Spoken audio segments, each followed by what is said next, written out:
Ada live loh ini. Udah kah nih? Itu diganti lah, sudah seharian gak dicuci meh. Ganti lapnya itu.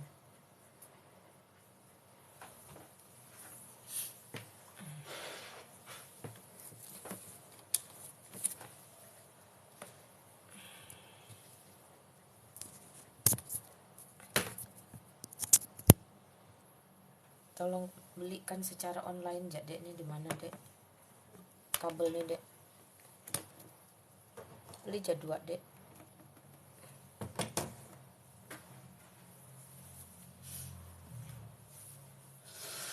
Coba lah, ini mau lewat dulu kah?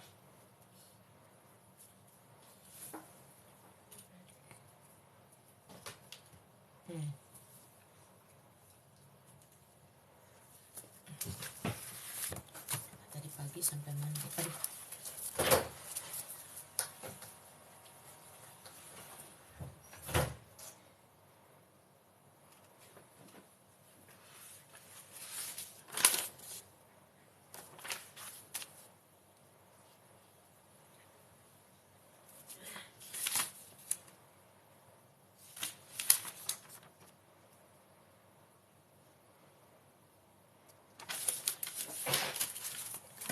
Shalom, selamat malam, selamat datang di ruangan Lina Wijaya 7. Salam sejahtera buat kita semua. Salam santun, salam kenal, salam hormat, salam tajam. Assalamualaikum warahmatullahi wabarakatuh. Terima kasih ya teman-teman yang setia menopang, mendukung, mensupport ruangan saya. Nah, semoga semuanya dalam keadaan baik, sehat walafiat. Bersyukur dari pagi, siang, sore hingga malam semua kegiatan berjalan dengan lancar, walaupun terkadang hasilnya tidak seturut sesuai dengan kehendak kita. Mengucap syukurlah dalam segala hal. Terima kasih teman-teman ya. Saya keluarkan dulu sound. Cek sound teman-teman, suara saya terdengar bagus kah? Di saya kecil soalnya.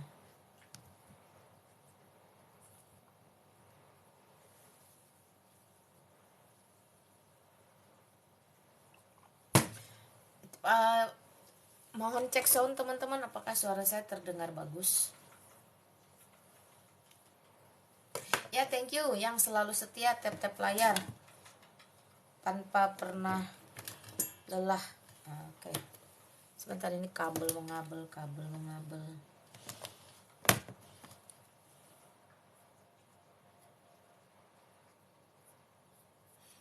Saya punya pertanyaan satu ya buat teman-teman. Teman-teman gak dibaca pertanyaan saya, gak dibaca teman-teman, apalagi saya gak pakai kacamata, gak bakal dibaca. Mending request ya, saya gak baca.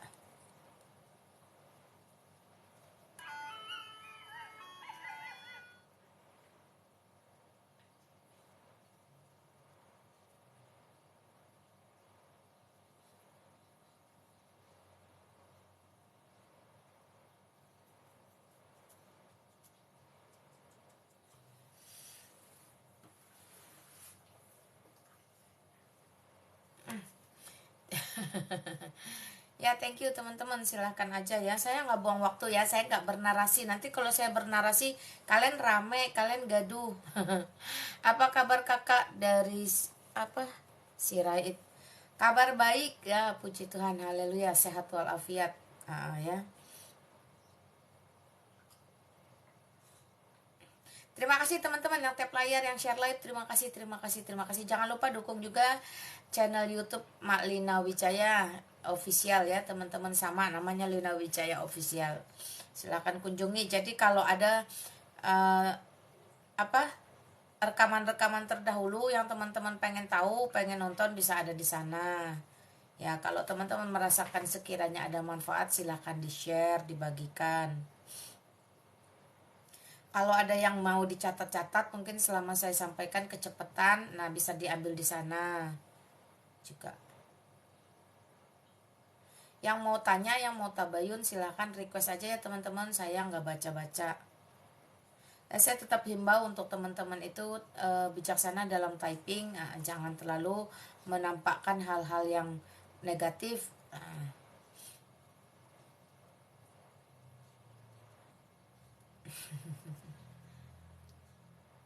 Dikit kali yang nonton, iya. Dari kemarin itu setiap kali live saya rata-rata paling sedikit itu blokir 30 akun. Paling sedikit loh ya, yang saya tahu, yang saya ingat. Setiap live, typing-typing yang negatif, menghina, memprovokasi, pokoknya sangat mudarat dan tidak bermanfaat, pasti langsung diblokir. Tidak di mute teman-teman, langsung diblokir. Jadi kalau diblokir berarti dia tidak bisa lagi masuk dalam ruangan live saya. Sekali lagi, saya tidak mengejar quantity, saya mengejar quality. Karena ruangan ini bukan ruangan untuk show up, bukan ruangan untuk mengejar popularitas, bukan ruangan untuk komersil, bukan juga ruangan yang sedang mencari jati diri, bukan juga ruangan yang mengumbar kepahitan, atau ruangan-ruangan yang sedang power syndrome. Ini adalah ruangan yang desain untuk sharing is caring, bless to bless, dan tabayun santun beradab. Jadi sekali lagi, tidak mengejar quantity, lebih kepada quality. Bagi mereka yang non-Kristen atau non-Katolik dengan tabiat akhlak adab yang sangat-sangat buruk, ya pasti langsung diblokir, terutama tulisan-tulisan negatif. Jadi don't worry, be happy. Kamu tidak akan mencari orang yang jutaan ribuan di sini, tapi kamu mendapati orang-orang yang diberkati dan kualitinya tinggi. Nah, itu yang lebih penting ya teman-teman ya.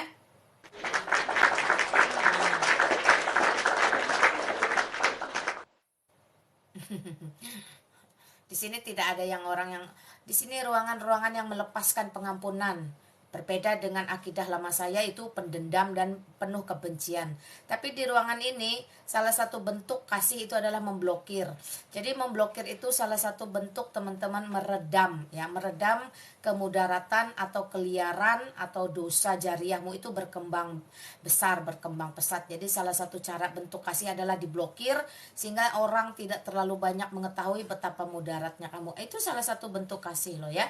Jadi orang yang mudarat itu ibarat keran air yang bocor. Keran air yang bocor dia akan terus mengalir, membanjiri dan merusak lingkungan. Ya, karena itu cara menghentikannya ditambal dari luar. Harus ada orang yang menghentikannya dari luar. Demikian semua tulisan negatif itu kenapa langsung diblokir, karena menghentikan perbuatan-perbuatan dosanya, mudaratnya di dalam ruangan saya. Saya tidak ingin, saya kasihan sama kalian kalau kalian menabung dosa jariah dalam ruangan Lina Wijaya. Jadi saya blokir.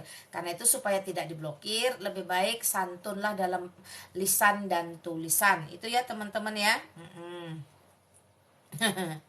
Nah, sama seperti ini, popcorn kayak gini ya, dia kan kita nggak butuh apa-apa. Daripada dia sibuk ngata-ngatain orang, kita blokir.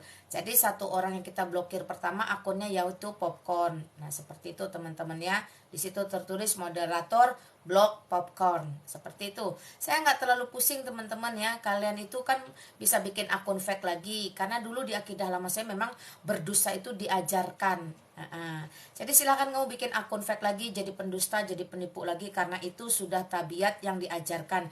Bagaimana junjunganmu mengajarimu, seperti itulah tabiatmu yang kamu tunjukkan. Akun kedua yang akan diblokir itu si Husaima. Nah, mereka pikir dengan mereka melakukan hal itu kita akan terganggu. Tidak, justru kita kasihan dengan mereka. Ya, sehingga mereka itu menjadi terbatas ruang geraknya. Lalu kalau mereka rindu dengan Lina Wijaya, pengen kuping-kuping lagi, mau tidak mau mereka membuat akun palsu. Jadi kan mereka suka yang palsu. Iya.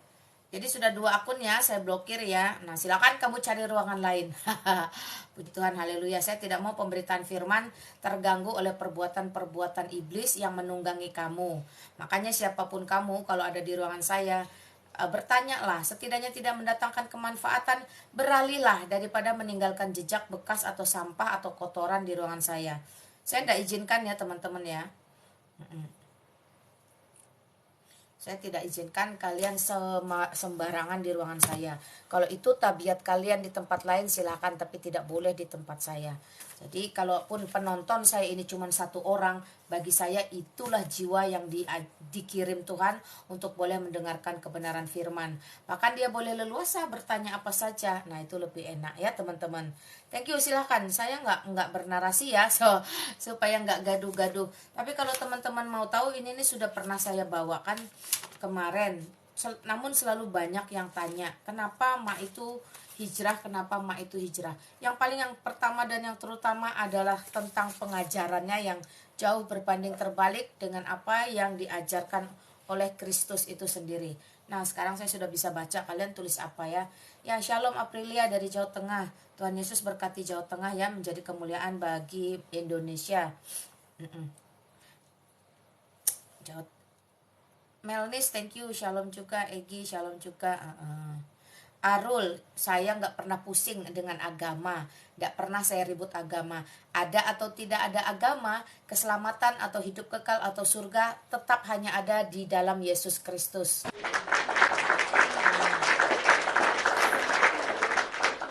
Jadi nggak penting agama itu. Kenapa? Karena agama itu cuma buatan manusia berdosa. Thank you Adam, thank you Lionel, thank you Only, thank you Ulina, thank you semuanya. Ya teman-teman ya.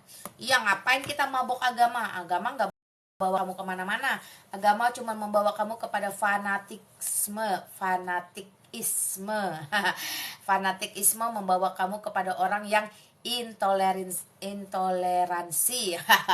Saya sedang mengejak kalimat demi kalimat.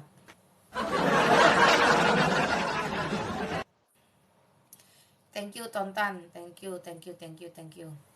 Nah, oke. Kalau selalu pertanyaannya Mak Lina, kenapa hijrah? Mak Lina, kenapa hijrah? Kenapa hijrah? Teman-teman ya. Kenapa hijrah? Ya tadi saya sudah sampaikan karena pengajarannya itu ngeri sedap.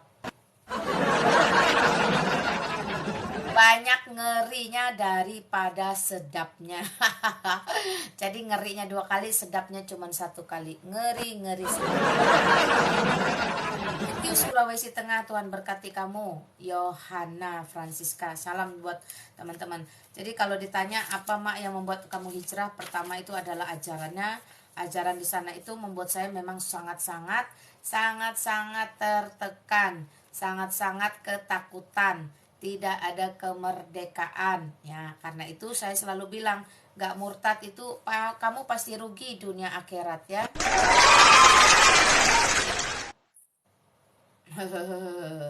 Yang jelas kesesatan itu sudah saya tinggalkan.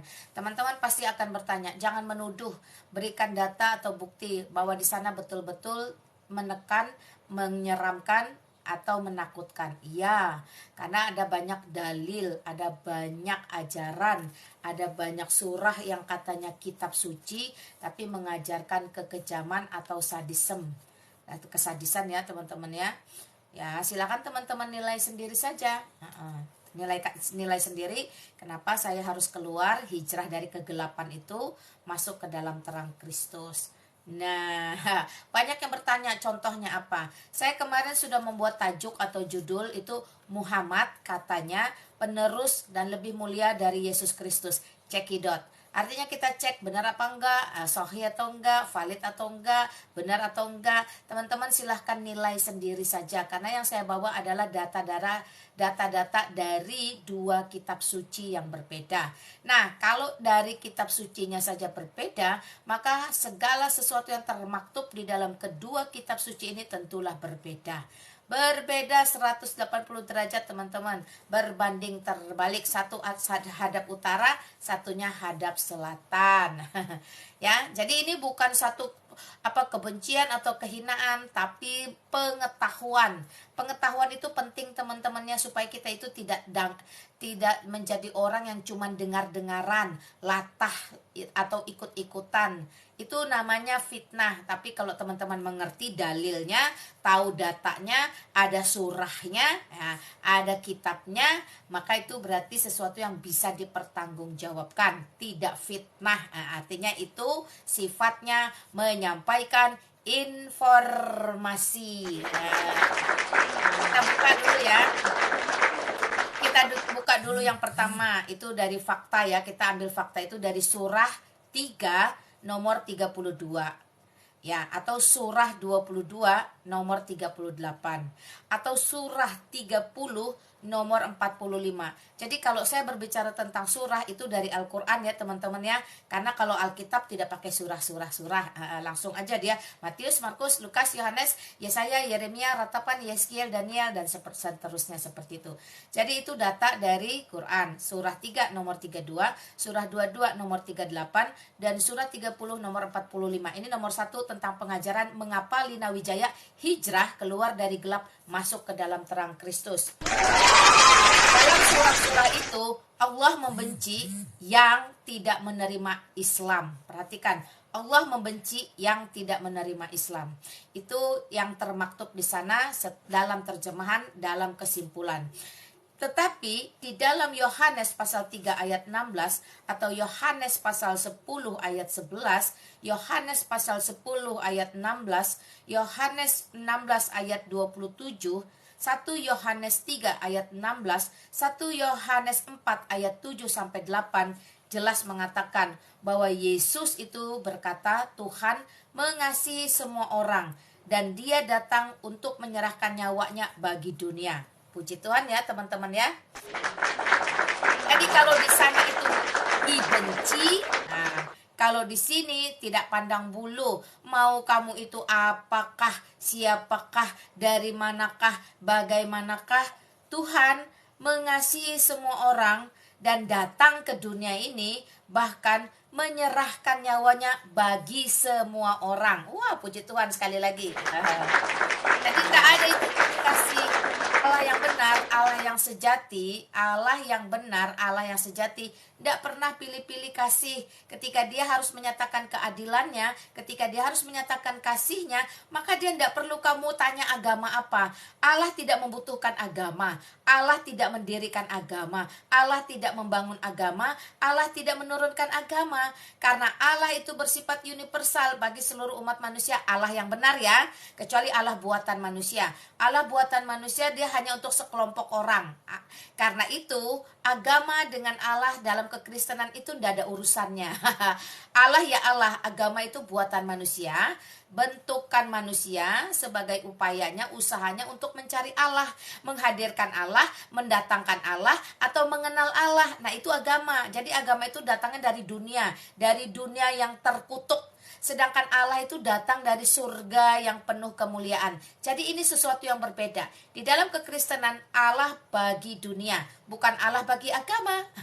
Allah tidak butuh agama sekali lagi. Itu sebab ketika Yesus Kristus ada di muka bumi, dia tidak pernah mengotori tangannya dengan pedang dan perang untuk menyebarkan agama. Apa itu agama? Keyakinan, kepercayaan. Apa itu keyakinan dan kepercayaan? Yesus Kristus membawa dirinya sebagai Allah itu sendiri. Yesus Kristus membawa dirinya sebagai Tuhan itu sendiri. Yesus Kristus membawa dirinya sebagai juru selamat itu sendiri. Jadi dia tidak membawa bendera warna merah, kuning, hijau melambangkan agama ini itu. Tidak ada. Wah, puji Tuhan teman-teman ya. Jadi jelas ya, dalam surah-surah yang saya bacakan tadi, Allah mereka membenci yang tidak menerima Islam. Tetapi di dalam Yesus Kristus, di dalam Alkitab, Tuhan mengasihi semua orang dan dia datang untuk menyerahkan nyawanya bagi dunia. Wah, lalu fakta yang kedua, kenapa Lina Wijaya memilih hijrah keluar dari gelap masuk dalam terang Kristus. Nah, seperti itu teman-teman ya. Yang kedua itu dari HR Muslim 1 nomor 33. Nah, di sana dikatakan Muhammad diperintahkan untuk berperang melawan manusia sampai mereka itu mau bersahabat alias memaksakan kehendak. Tetapi Yesus Kristus dalam Lukas pasal 19 ayat 10 mengatakan, Aku datang untuk mencari dan menyelamatkan manusia yang hilang. Nah,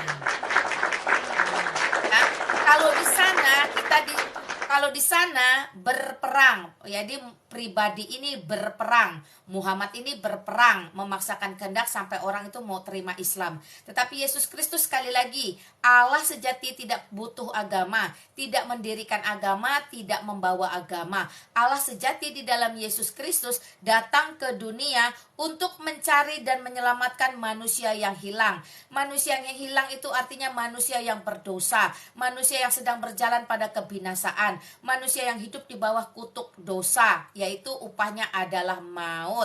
Nah, puji Tuhan ya teman-teman. Jadi 2 poin ini sudah terlihat betapa berbanding terbalik. Itu sebab Lina Wijaya tidak ingin hidup dalam kengerian, ketakutan, memilih hijrah keluar dari gelap masuk dalam terang Kristus. Ya. Nah, teman-teman, Silakan teman-teman nanti catat apa yang saya sampaikan. Nanti teman-teman bisa googling, cari sendiri. Kita bersyukur kepada seorang Bill Gates yang tahun 1974 menemukan Microsoft bagi dunia. Jangan lupa kamu googling juga Bill Gates itu orang apa, orang Arab atau orang Yahudi ya. Jadi kamu lihat bagaimana orang-orang Yahudi itu memberi dampak dan pengaruh yang luar biasa serta kemanfaatan yang tiada tandingnya dari bangsa-bangsa lain, apalagi dari semenanjung Arab. Itu nothing teman-teman. Nah, sejak itulah Microsoft dikembangkan sampai hari ini teman-teman bisa memiliki minimal 2 handphone atau 2 komputer mini di tangannya masing-masing. Nah, itu semua harus dimanfaatkan untuk apa? Untuk mencari kebenaran yang sejati. Hari ini kebenaran yang berasal dari atas, dari Allah, dari surga tidak bisa dibendung oleh apapun. Dia seperti hujan yang membasahi bumi, maka semua orang, semua lapisan akan kena airnya. Demikian kebenaran ya. Jadi hari ini dengan dunia internet yang terbuka, teman-teman tinggal googling mau kitab suci apapun, teman-teman bisa bongkar di sana, baca di sana, cari tahu di sana. Tidak ada lagi yang tersembunyi, tidak ada lagi yang ditutup-tutupi. Jikalau 10, 20, 30 tahun, 40, 50 tahun kita hidup di bawah informasi yang kita sendiri tidak ngerti valid atau tidak, hanya sekedar dengar-dengaran katanya latah ikut-ikutan 7 turunan. Kita hanya diberikan duplikasi atau taklim. Hari ini kita dididik, kita dituntut bahkan untuk melek sejarah, melek internet. Kita cari semua informasi. Kitab suci apa yang ditutup-tutupi selama ini silahkan dibongkar. Surah-surah yang tadi saya sudah sampaikan, teman-teman bisa googling. Apapun kamu, siapapun kamu, dimanapun kamu, data-data yang saya sampaikan silahkan kamu cari, googling, cocokkan benar atau tidak. Nah, demikian teman-teman ya. Jadi itu baru 2 poin loh. Pertama tadi saya review ya teman-teman. Saya review yang pertama, Allah membenci yang tidak menerima Islam. Tetapi Yesus Kristus mengasihi semua orang dan dia datang menyerahkan nyawanya bagi dunia. Yang kedua, Muhammad diperintahkan untuk berperang melawan manusia sampai mereka mau bersahabat atau memaksakan kehendak. Tetapi Yesus Kristus datang untuk mencari dan menyelamatkan manusia yang hilang. Itu jelas surahnya Lukas 9. Jelas kitabnya dari Lukas 19 ayat 10. Dan kalau itu HR Muslim 1 nomor 33. Kita masuk poin yang ketiga teman-teman. Wah, tenang.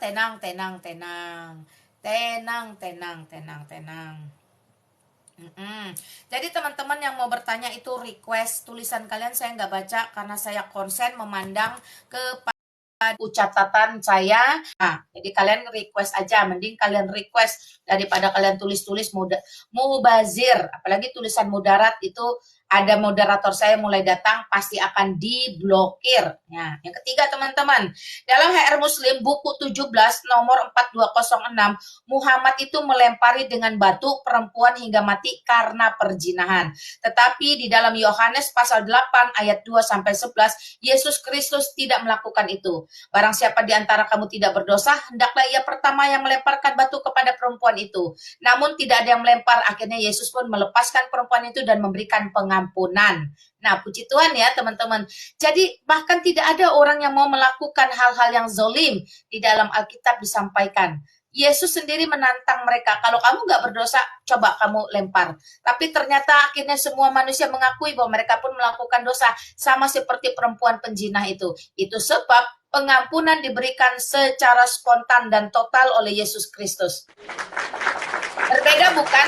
Kalau yang di sana menyuruh melempar orang sampai mati, kasusnya sama perzinahan. Kalau di sini diampuni agar jangan berbuat dosa lagi. Wah, puji Tuhan.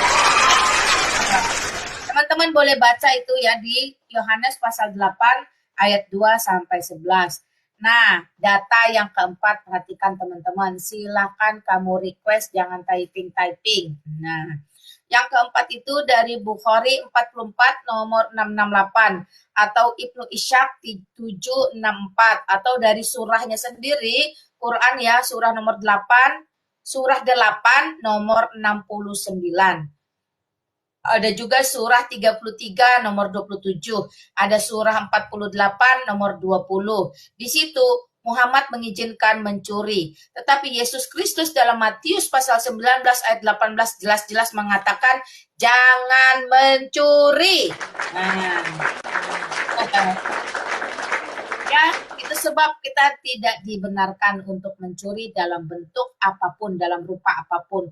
Mau kamu klepto, mau kamu korup, ya, tidak perlu seperti itu karena ada larangan yang jelas oleh Yesus Kristus sebagai Tuhan dan juru selamat kita. Jadi berbanding terbalik ya teman-teman ya. Dari situ kalau kalian selalu bertanya, kenapa Lina Wijaya hijrah keluar dari gelap masuk dalam terang Kristus? Saya akan urai berdasarkan 20 surah atau data 20 kategori ya, bukan 20 surah, 20 kategori dari berbagai sumber data. Kalau dari mereka itu ada Al-Qur'an, ada hadis dan tafsir. Tapi kalau dari kita cukup satu, Alkitab mengatasi segala masalah. Nah, silakan ya teman-teman, jangan gaduh-gaduh, lebih baik request tabayun, santun beradab. Anda sopan, saya segan. Anda setan, saya usir.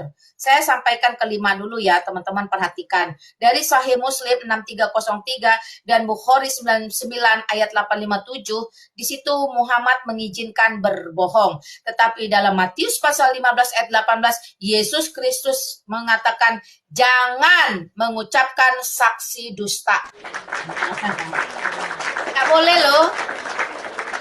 Jangan loh. Peliharalah kata jangan. Nah, puji Tuhan ya teman-teman ya.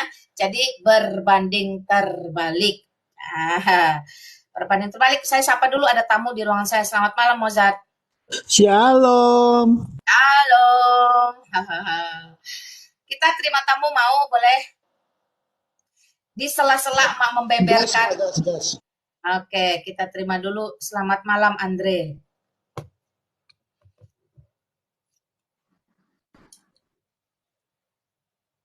Ya, silakan Andre, selamat malam. Shalom, selamat malam Mak Lina. Ya, Kita jumpa shalom, lagi. Silakan bro, akan bersampaikan. Oke, pertanyaan saya simpel Mak Lina. Adam itu diciptakan di surga atau di dunia Mak Lina?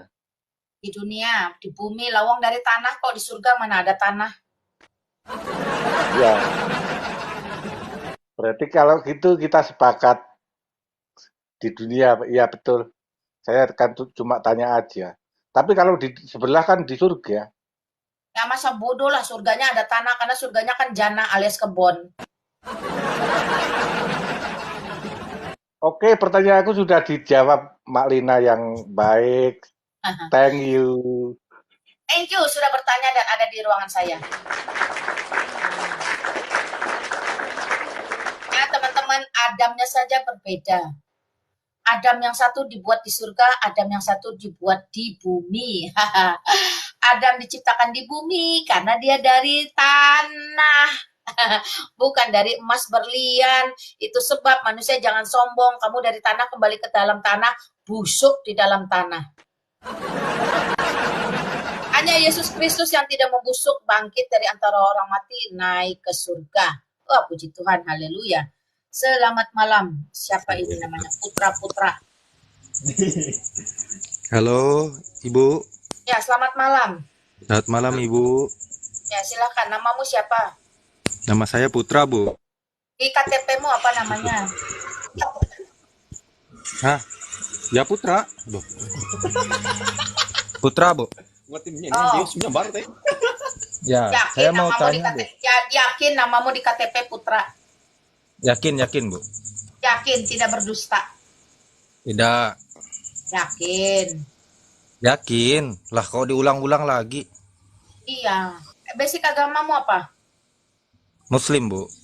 Iya, karena tadi barusan saya katakan Sahih Muslim 5303, Bukhari 99 ayat 857, Muhammad mengizinkan berbohong, makanya saya tidak yakin. Namamu Putra Muda Dayak. Tapi Ya. apapun itu ya, karena itu diizinkan berbohong, itu akidahmu, silahkanlah berbohong. Silahkan, Ya. apa yang mau kamu sampaikan?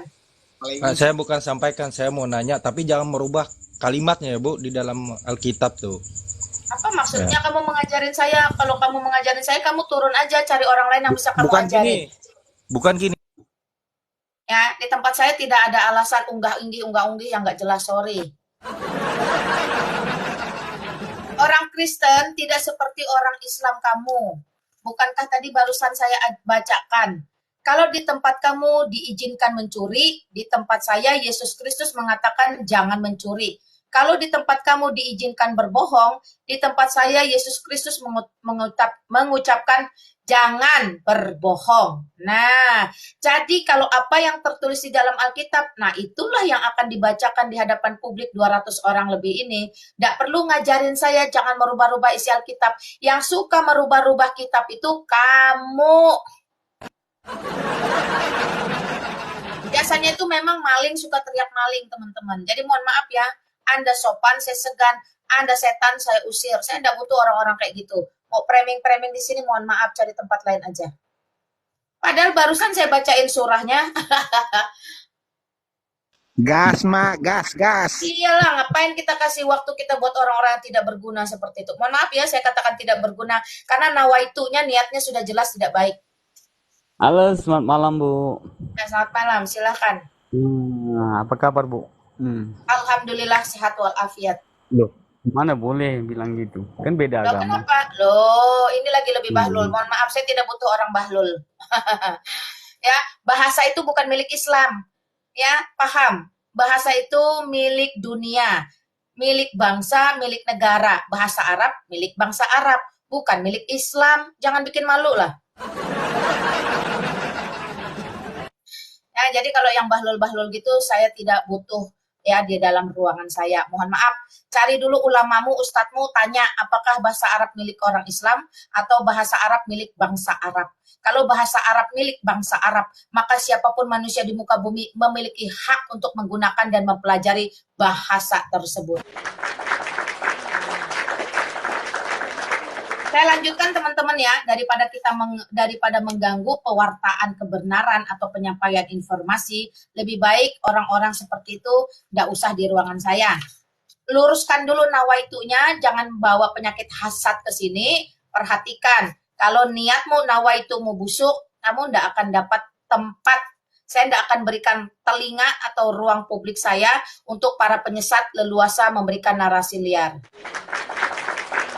Nah, yang keenam teman-teman, yang keenam itu dari Sahih Muslim 10 nomor 3901. Di situ Muhammad memiliki dan memperdagangkan budak. Tetapi di dalam Alkitab tidak ada catatan karena Yesus tidak memiliki dan tidak memperdagangkan serta tidak memerintahkan pengikutnya. Pengikutnya itu bukan cuma para rasul murid-muridnya, tapi orang-orang yang diajar ya ketika dia khotbah di bukit, itu tidak pernah dia mengajarkan atau memerintahkan pengikutnya untuk memiliki budak. Jadi nggak ada dalilnya di Alkitab, nggak ada datanya, nggak ada ayatnya. Karena dalam sejarah Yesus Kristus tidak pernah memerintahkan, tidak pernah mengajarkan, dan tidak memiliki budak. Wah, I love you Yesus Kristus. Luar biasa ya. Jadi pertanyaan-pertanyaanmu akan saya jawab kenapa Lina Wijaya hijrah dari gelap masuk ke dalam terang Kristus. Yang nomor 7 teman-teman, dari Tabari ya. Dari surah 33 nomor 35 sampai 27. Nah, di situ ada invasi terhadap Bani Quraizah. Itu ceritanya panjang. Terus dari Tabari itu ada tertulis di sana bahwa Muhammad itu memenggal 600 hampir sampai 900 pria remaja laki-laki Yahudi. Tetapi di dalam diri Yesus Kristus tidak ada catatan karena Yesus dan para murid tidak pernah memenggal siapapun. Tadi di depan saya sudah sampaikan Yesus Kristus adalah Allah dan Tuhan itu sendiri. Ketika dia datang ke dunia, dia tidak membawa agama, dia tidak membutuhkan agama, dia tidak mendirikan agama, dia tidak menyebarkan agama. Dia tidak pernah mengotori tangannya dengan pedang dan perang hanya urusan agama. Dia tidak pernah berkuda ekspansi ya, membakar desa, merampas, menjarah harta benda, membunuhi para laki-laki untuk menikahi istri-istrinya. Itu tidak pernah dilakukan oleh Yesus Kristus karena sejatinya dia adalah Allah. Allah tidak melakukan hal-hal yang anarki. Allah tidak melakukan hal-hal yang zalim. Allah tidak melakukan hal-hal yang menistakan dirinya sendiri. Karena itu tidak ada catatan Yesus Kristus dan para rasul, para murid, sekali lagi tidak ada catatan Yesus dan para murid memenggal kepala siapapun.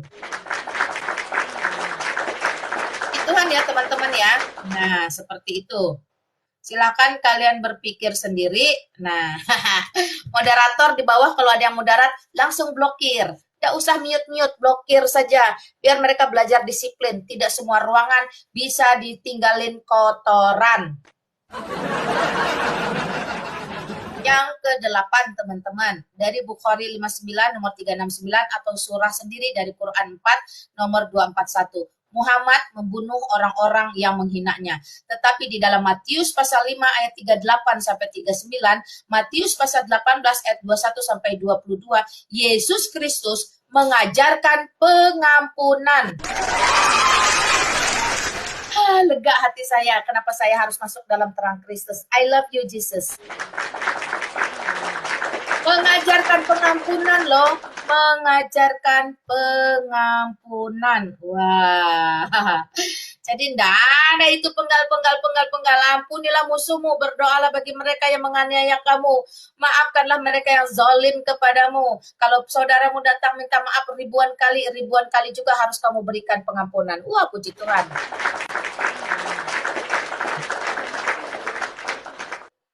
Nah, seperti itu teman-temannya. Jadi saya menjawab pertanyaan-pertanyaan teman-teman, kenapa Lina Wijaya hijrah keluar dari gelap masuk dalam terang Kristus. Jadi ada hal yang harus saya informasikan, karena itu menyangkut keputusan dan pengalaman hidup saya, pribadi saya, dan keluarga besar saya. Nah, demikian teman-teman ya. Kalau kalian tidak suka, kalian baca saja datanya. Kalau memang betul, terimalah kenyataan. Itulah dia perbedaannya. Jadi kalau kalian mengatakan kami penyempurna, tidak ada yang disempurnakan. Ya, karena Alkitab sudah final, sudah tuntas, sudah beres, sudah sangat sempurna. Tidak butuh bantuan siapapun. Faktanya kalau disebut penyempurna, kenapa bisa berbanding terbalik 180 derajat? Nah, begitu ya teman-teman ya.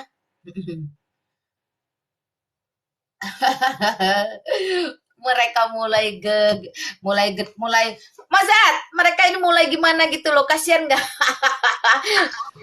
Ya kalau ada ilmu ya naik gitu loh. Kalau ada ilmu naik. Lalu kalau naik juga jangan kayak orang anak SD gitu loh. Hal yang tak perlu dibahas mau dibahas. Ya, perhatikan ya, kalau mau naik jangan kayak bocil. Kayak bocil 6 tahun yang dikawinin tuh. Jangan, naik itu dewasa. To the point, ucapkan salam, sampaikan apa yang mau ditanya. Jangan ngatur, jangan nasehatin. Karena kalau mau ngatur, mau nasehatin, buka ruang sendiri, ngomong sendiri di sana.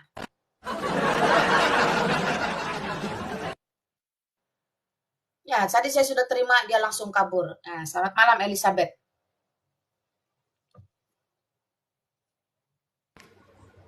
Halo, selamat malam Kak Lina. Ya, selamat malam Elizabeth. Halo, selamat malam Kak Lina. Ya, selamat malam. Kak Lina, selamat agama malam, saya Elizabeth. Nasrani. Apa itu Nasrani? Iya. Apa Selamat itu? malam Kak Lina. Apa itu Nasrani? Saya mau tahu. Oh, Kristen maksudnya. Oh, saya nggak tahu Nasrani Kristen. Nasrani itu ada di mana? Kristen Pantekostan, Kak Lina. Oh ya, terus? Kak Lina, waktu itu kan saya pernah lihat nih tayangannya Kak Lina yang mengatakan saksi itu kan ada sebagian kan dokter ya. Maksudnya gimana? To the point. Kesaksian itu kan Kak Lina bilang dari 45 apa sih namanya itu? Kamu nih Kristen atau Kristen bohongan? Kristen Kak Lina, Kristen. Nah, Saya terus? GPDI Pantai Kosta di Ciracas. Yang mau Ini ditanya apa? Kak Lina waktu itu kan Kak Lina pernah ngomong ya, ada tuh umat muslim mengatakan tahu dari mana kalau misalkan Alkitab itu ditulis gitu kan. Kan Kak Lina bilang ada 45 yang menulis, salah satunya 40 dokter gitu. Kak Lina pernah generasi, Bu. bilang. Nah, itu apa ya Kak Lina? 40 generasi yang menulis Alkitab. Iya. Kamu nih Kristen apa sebenarnya? Nggak pernah belajar sama sekali ya jadi orang Kristen. GPDI. Gerejamu nggak pernah ngajarin. Kamu nggak pernah ikut persekutuan pemuda atau apa gitu, nggak pernah. Kita nggak ada ini. Itu informasi anak TK loh. Oh gitu. Enggak, aku bener deh nggak pernah. Baru denger. Jadi kalau kamu Kristen ditanya, siapa yang menulis Alkitabmu? Kamu jawabnya apa? Apa ya?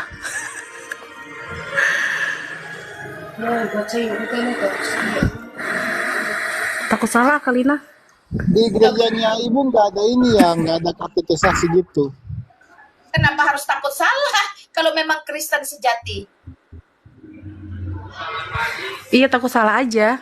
Nggak mungkin kalau memang betul Kristen nggak ada istilah takut salah. Pertanyaannya, kalau kamu Kristen, siapa yang menulis Alkitabmu? Para nabi Terus? dari murid Tuhan Yesus, ke-12 murid Tuhan Yesus. Nah, terus? Iya, maksudnya Kalina pernah bicara dari 45 itu salah satunya ada dokter gitu. Maksudnya lebih spesifik tuh saya bingung. Kalau misalkan kalau bendahara Bukan. Tuhan Yesus itu kan kayak Yudas Iskariot Lukas. istilahnya gitu ya. Makanya- Itu siapa? Sebentar Mozart, makanya kamu nih Kristen apaan sebenarnya? Bingung saya. Kamu GPDI, siapa pendetamu? Gak pernah GPDI diajarin Kalina. ya? Gak pernah David diajarin? Dian. Gak pernah diajarin? Yang menulis Nggak pernah, Alkitab tuh maksudnya saya nggak pernah dengar sampai spesifik begitu maksudnya. sedih ya mendengarnya ya, ada orang Kristen tidak tahu siapa yang Nah itu menulis Alkitab. makanya aku juga sedih Kalina. Ya silakan Mozart, gimana Mozart? Gimana ya? Ya Mozart, silakan Mozart. Kamu nonton lagi video saya, tidak ada saya bilang di situ 45. Silakan Mozart. Mozart. Mozart abis lihat langsung kabur. Ada loh Kalina, entar deh aku kasih tahu deh tayangannya nanti. Baru tadi pagi aku lihat. Bukan, perhatikan, dengar dulu. Iya. 40 lebih atau 40. Kalau Mozart ini telepon siapa? Oh ini suami Kalina, maaf. Ya di mute aja, kamu di mute nggak apa-apa. Terimalah telepon tapi di mute. Nah, kamu di mute, bisa nggak di mute? Ngerti nggak mute?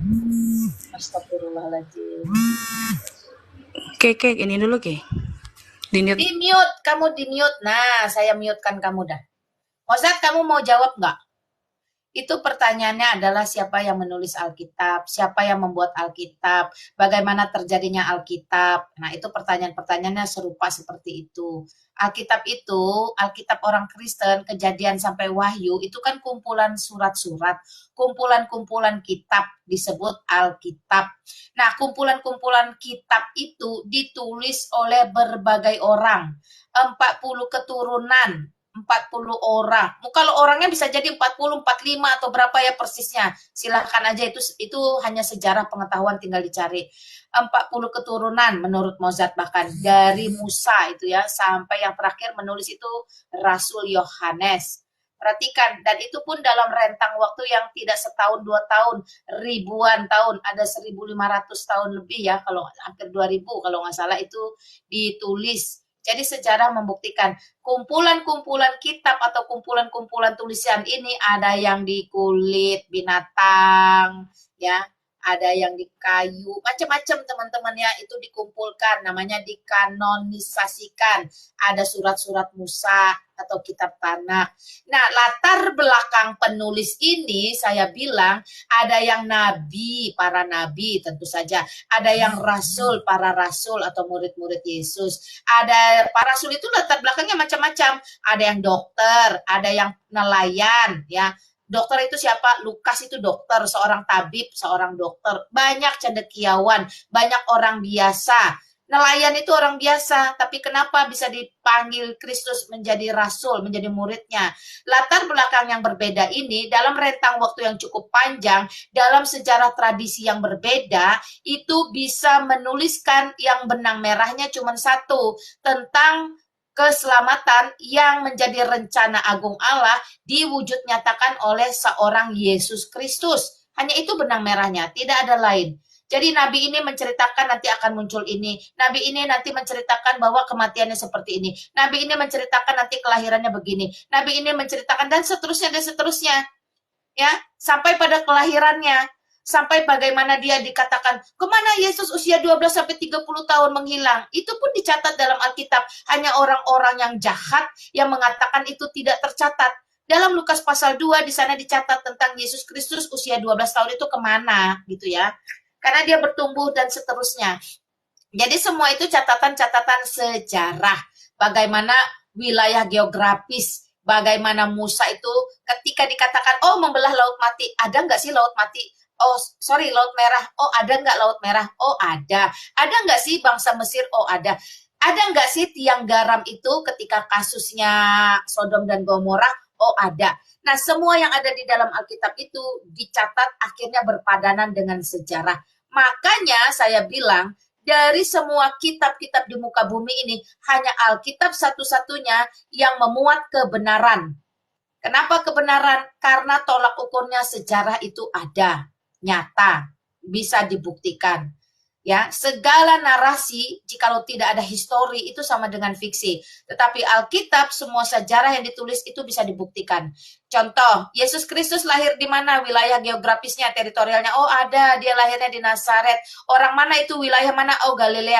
Mana lagi? Bethlehem. Oh, mana lagi itu pemerintahannya di bawah siapa? Herodes. Oh, siapa itu waktu itu gubernurnya? Waktu dia benar-benar, kalau dia benar-benar mati. Ada kerajaan Romawi di tahun itu. Pontius Pilatus gubernur. Semua itu dicatat dalam sejarah dan diiyakan. Kenapa? Karena peradaban itu benar-benar ada. Bukan fiksi, bukan hoax. Tetapi dicontohkan ketika saya di akidah lama saya, yang namanya Isa alaihissalam itu hanya dikatakan lahir di bawah pohon kurma. Wilayah teritorial geografisnya enggak tahu, negara mana enggak ada yang tahu. Di bawah pemerintahan siapa enggak pernah dicatatkan. Sampai detik ini saya pun enggak tahu. Nah, itu contoh perbedaan-perbedaan bagaimana Alkitab itu memuat sejarah karena dicatat oleh orang yang benar-benar pernah hidup dalam peradaban sejarah.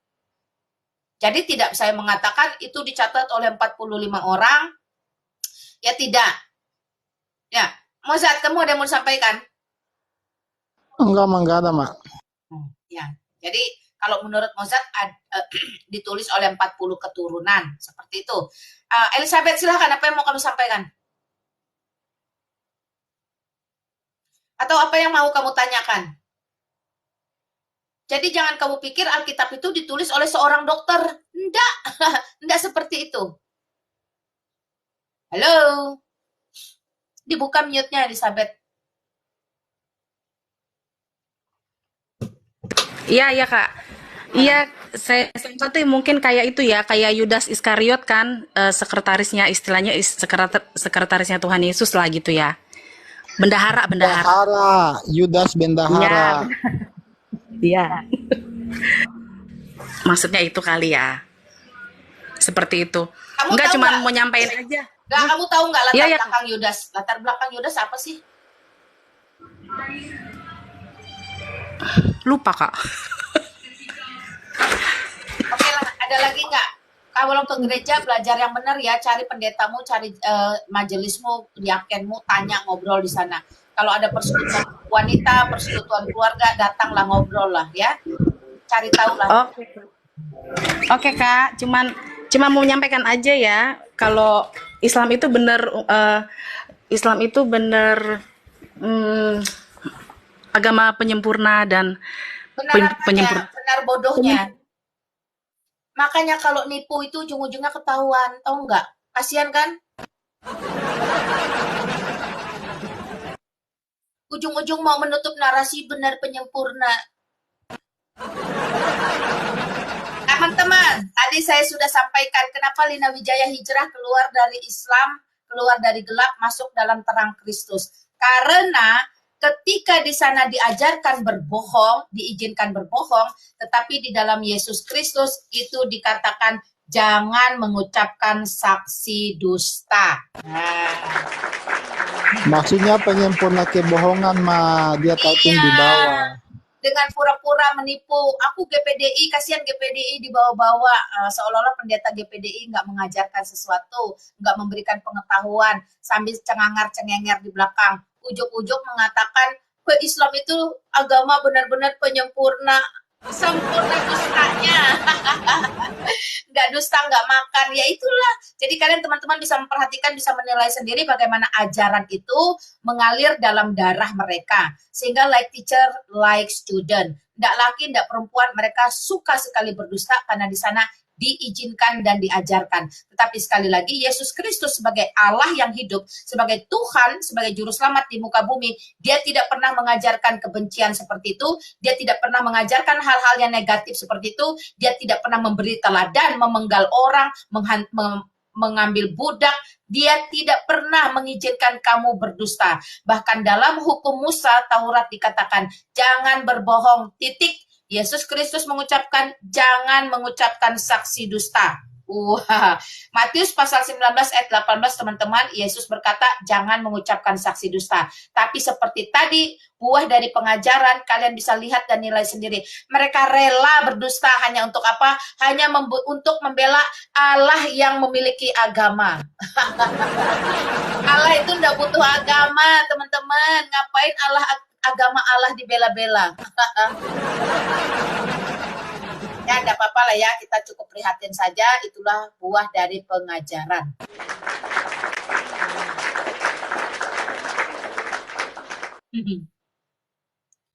Saul lakoni, penyempurna, tiap debat cuma Nandar lakukan pembelaan, kutip ayat-ayat Alkitab. Sedih bukan? Oh Merik, Muslim itu nggak maju-maju. Ya iya, kalau kerjanya cuma berdusta. Ya nggak apa-apa ya teman-teman. Mau dusta ketahuan kasihan. Nah, ya thank you. Kita terima lagi dengan catatan Anda sopan, kami segan, Anda setan, saya usir.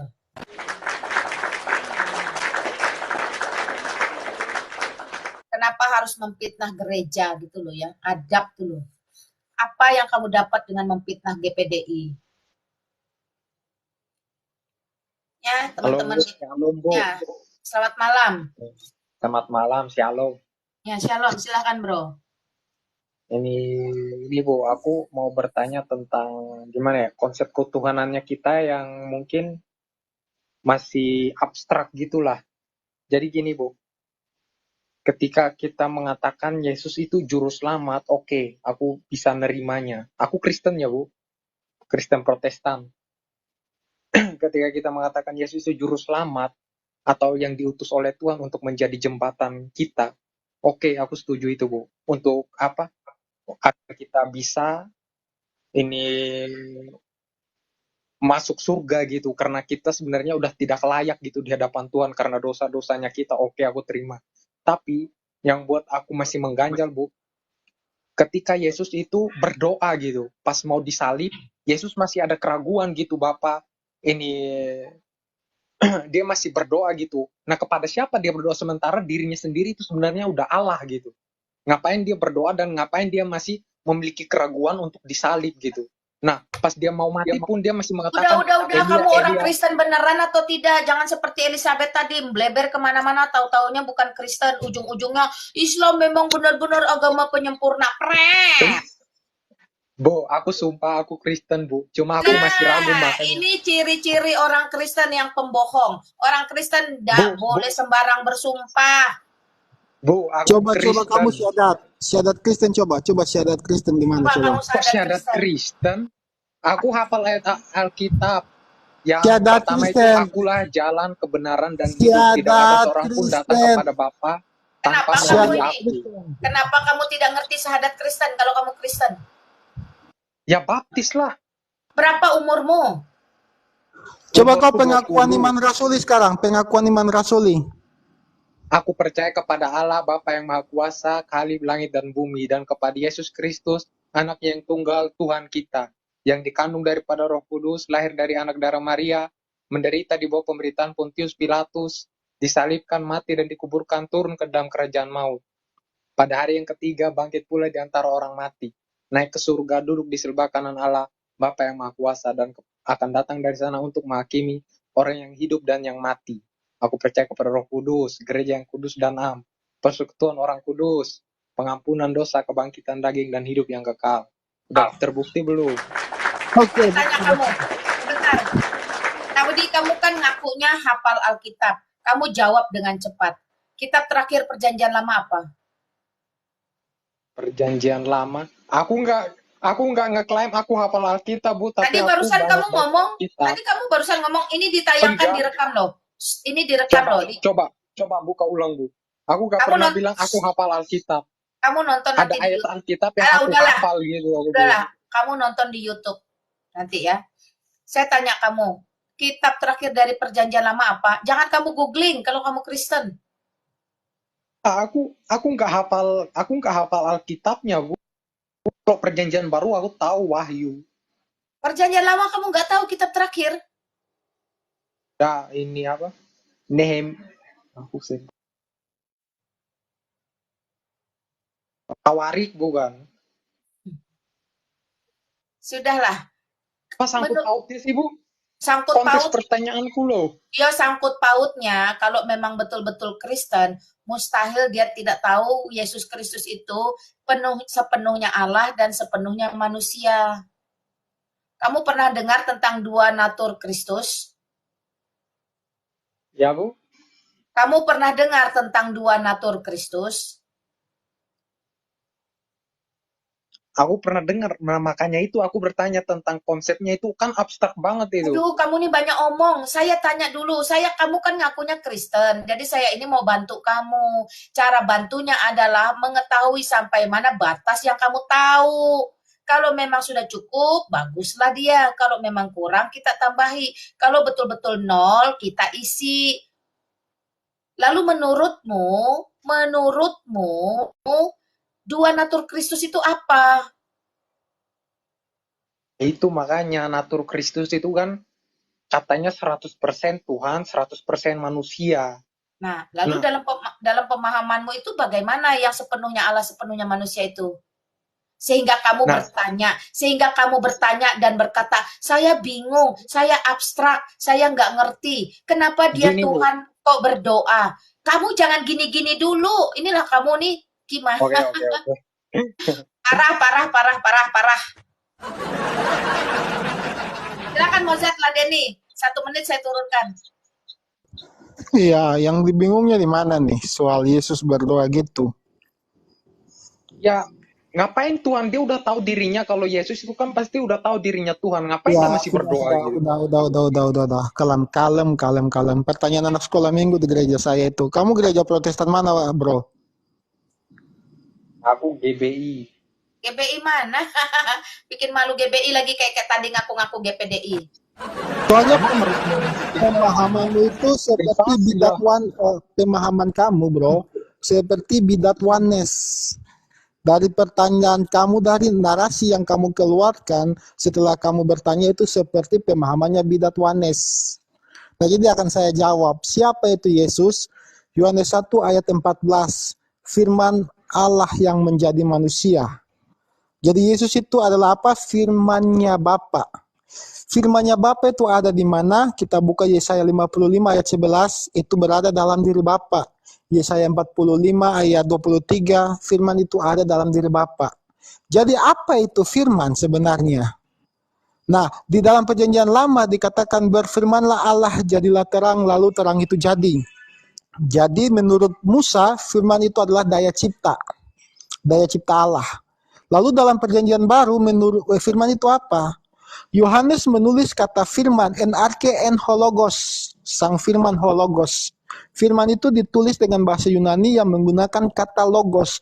Apa itu logos? Logos itu akar kata dari logika. Nah, saya kasih contoh biologi, itu diambil dari dua kata, yaitu bios dan logos. Bios adalah kehidupan, logos adalah pengetahuan. Jadi firman itu apa? Pengetahuan Allah, hikmat Allah, pikiran Allah. Nah, firman itu yang menjadi manusia. Ketika dia menjadi manusia, dia menjadi betul-betulnya manusia yang sempurna. Itu merujuk pada Kejadian 3 ayat 15. Juru selamat harus dari keturunan Hawa, karena itu Tuhan Maha Adil. Adam dan Hawa yang berdosa, dosa itu harus diselesaikan melalui keturunan Hawa. Tidak boleh dari keturunan lain. Yang namanya keturunan Hawa itu pasti manusia sempurna, bro. bukan manusia setengah siluman atau setengah dewa. Itu yang dipahami dulu. Ketika Yesus berdoa di Getsemani, ya Bapa, jikalau engkau berkenan, ambillah cawan ini daripadaku. Apa itu cawan?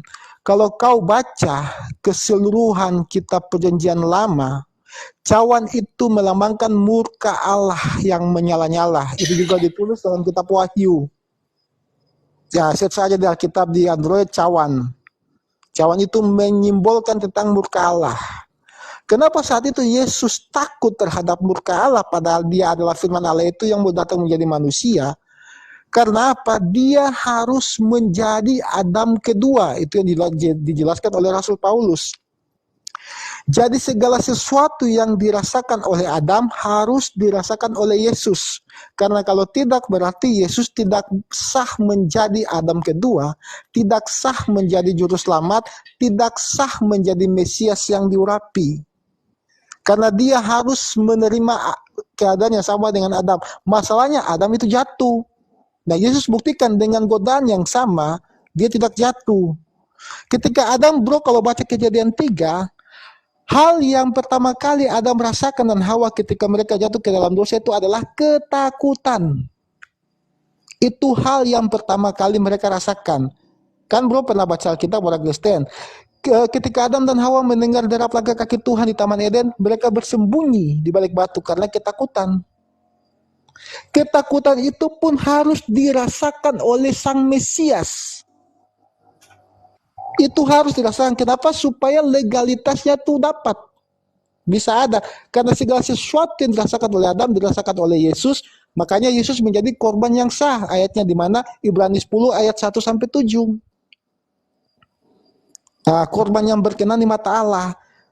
Nah, jadi itu bukan berarti karena Tuhan, Yesus adalah Tuhan, kok berdoa kepada Tuhan. Tidak. Sang firman yang dalam kondisinya sebagai manusia sempurna, dia akan menerima cawan yaitu murka Allah dari Sang Bapa. Ini sudah masuk ke Tritunggal. Saya cepat-cepat aja karena bro ini kan Kristen. Saya cepat-cepat aja. Nah, Sang firman ini yang dalam keadaan kemanusiaannya dia terbatas dengan keadaannya seperti apa? Dia terbatas dengan keadaannya yang menjadi manusia. Dia merasa lapar, dia merasa sakit, ketakutan pun harus dia rasakan karena dia harus merasakan apa yang manusia rasakan. Makanya kalau kita membaca kalau di kitab di kisah para rasul, Malina ingat ayatnya yang dikatakan begini. Dia telah dia mengerti kepada kita karena dia telah merasakan apa yang kita rasakan. Nah, jadi Sang Mesias itu bro, tidak bisa datang dengan segala kemuliaan kealahannya. Loh, itu berarti, itu omong kosong tuh Yesus menderita di kayu salib itu omong kosong. Yesus menanggung dosa-dosa kita, menanggung kutuk kita itu omong kosong.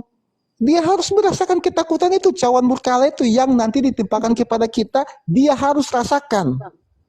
Nah, makanya ketika dia di kayu salib dia katakan apa? Sudah selesai. Cawan murka Allah itu telah dijatuhkan kepada kedagingan Yesus sehingga pengampunan bisa diberikan kepada Anda dan saya. Sampai sini paham gak bro? Sampai sini paham gak? Ya, paham. Kalau paham masih bingung di mana lagi? Coba. Kalau yang itu berarti udah masuk dalam konsep Tritunggal, udah paham lah kalau yang bagian itu. Iya, karena begini bro, saya kasih contoh ini. Adam dan Hawa dicobai dengan makanan, betul kan? Kan buah. Yesus juga kan dicobai dengan makanan. Jikalau engkau anak Allah, ubahlah batu ini menjadi roti, betul? Betul. Adam dan Hawa dicobai untuk kekuasaan. Iblis mengatakan jika engkau makan buah ini, matamu akan terbuka dan engkau akan menjadi sama seperti Allah, betul? Itu melambangkan kekuasaan. Iblis pun berkata kepada Yesus, jikalau engkau sujud menyembahku, seluruh kerajaan bumi ini akan kuberikan kepadamu. Itu juga merujuk kepada kekuasaan, betul? Betul. Adam dan Hawa dicobai untuk hidup yang kekal. Jika kau makan buah ini, kau tidak akan mati, betul? Iblis mengatakan kepada Yesus, jika engkau anak Allah, buanglah dirimu dari atas bumbungan ini ke bawah. Maka malaikat akan datang menantang kamu sehingga kakimu tidak terantuk batu. Itu tentang kematian, betul? Betul.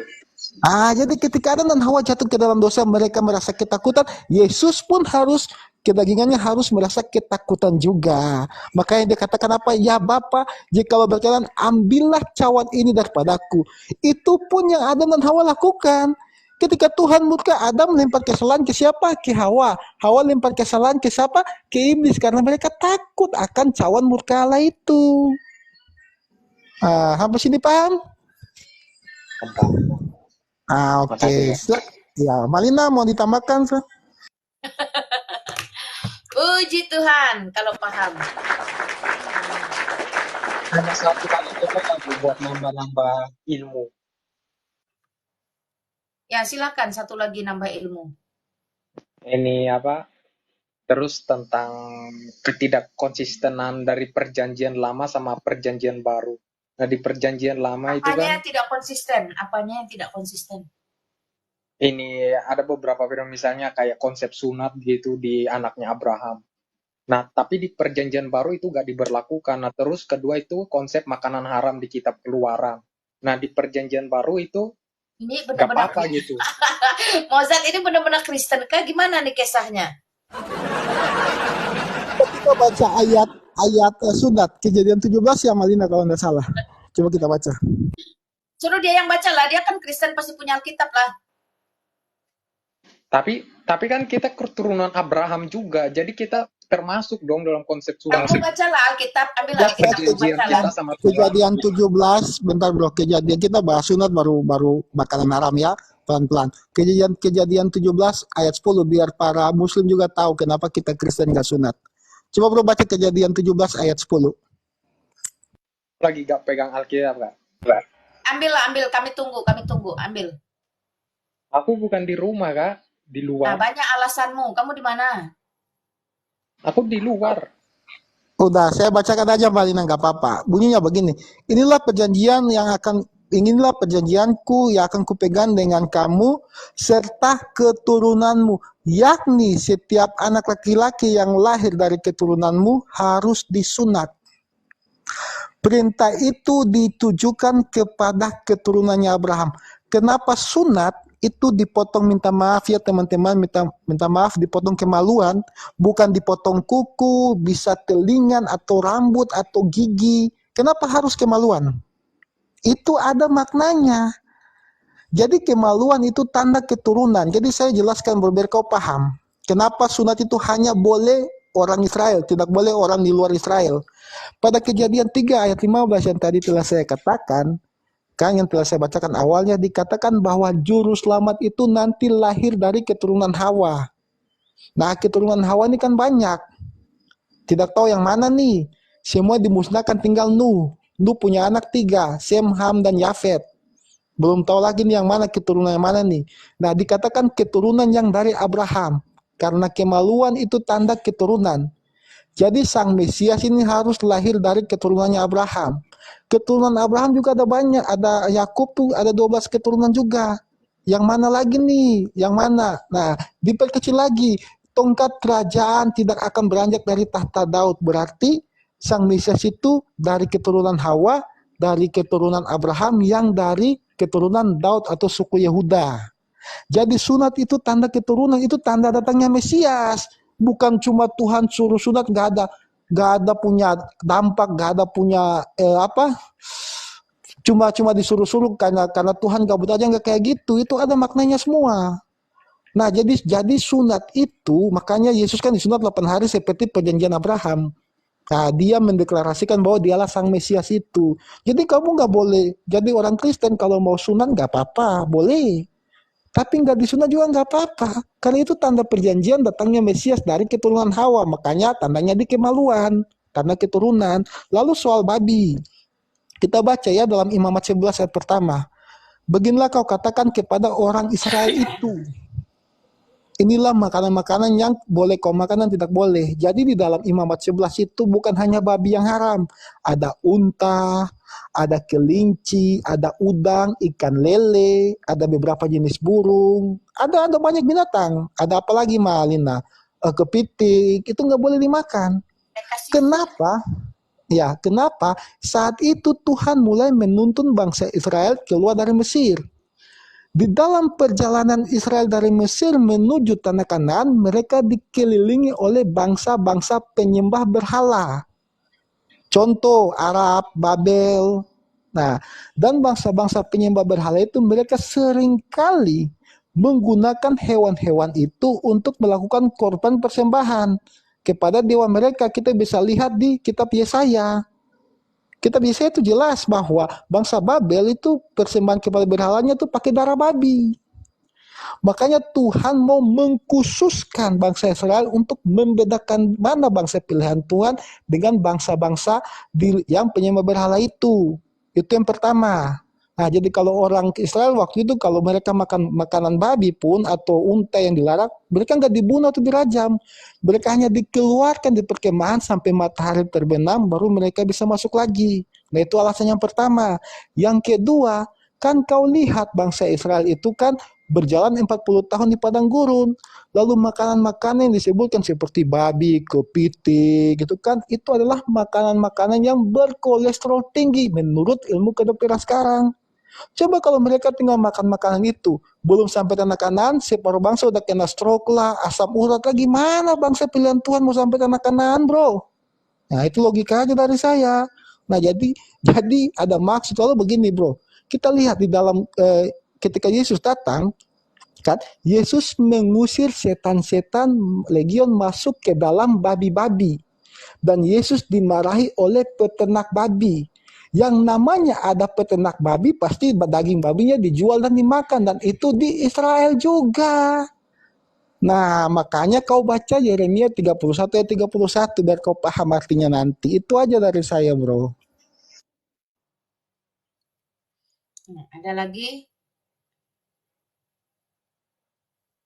Halo? Ada lagi tidak, Al? Kau ini serius kah atau enggak? Emang boleh bertanya lagi? Ada lagi nggak? Maksudnya boleh nggak? Lah, saya ini sudah nanya ada lagi. Boleh. Masih banyak sih. Aku sebenarnya bukan ini, aku KTP ku Kristen, identitasku Kristen, tapi aku enggak terlalu rajin ikut ibadah, enggak Nah, terlalu. terus kamu ngapain aja selama ini? Soalnya gimana ya? Aku soalnya masih bertanya-tanya gitu, belum dapat penjelasan yang bagus Iya, tentang pertanyaannya konsep. kamu selama ini ngapain aja? Nenteng-nenteng KTP Kristen itu ngapain aja selama ini? Ya gimana, soalnya itu udah identitas. Sebenarnya maunya gak beragama aja, agnostik aja gitu. Ya udah, ada lagi nggak pertanyaanmu? Ini oh ya tentang ini Kak. Kurang ngerti kalau konsep ini apa? Tapi sebentar dulu, Al. Papa mamamu Kristen? Iya, Kristen. Papa mamamu nggak pernah bicara-bicara gitu tentang kekristenan? Aku kurang dekat sama mereka kan. Kamu nggak ke gereja? Kamu nggak ke gereja? Ke gereja, cuman kan ke gereja gak ngejelasin kayak gitu. Mereka cuman ngejelasin firman Tuhan. Maksudnya terus gini, apa yang kamu nggak pernah coba usaha tanya di gereja yang kayak gitu-gitu? Enggak, soalnya di forum besar gak berani. Bukan, ya jangan tanya pas ibadah lah, ih dodol. Ini ya, saya ajarin ya, jemaat-jemaat yang tidak terlalu dekat dengan gembalanya atau segan dengan majelisnya, sintuanya. Ini saya kasih tahu kamu.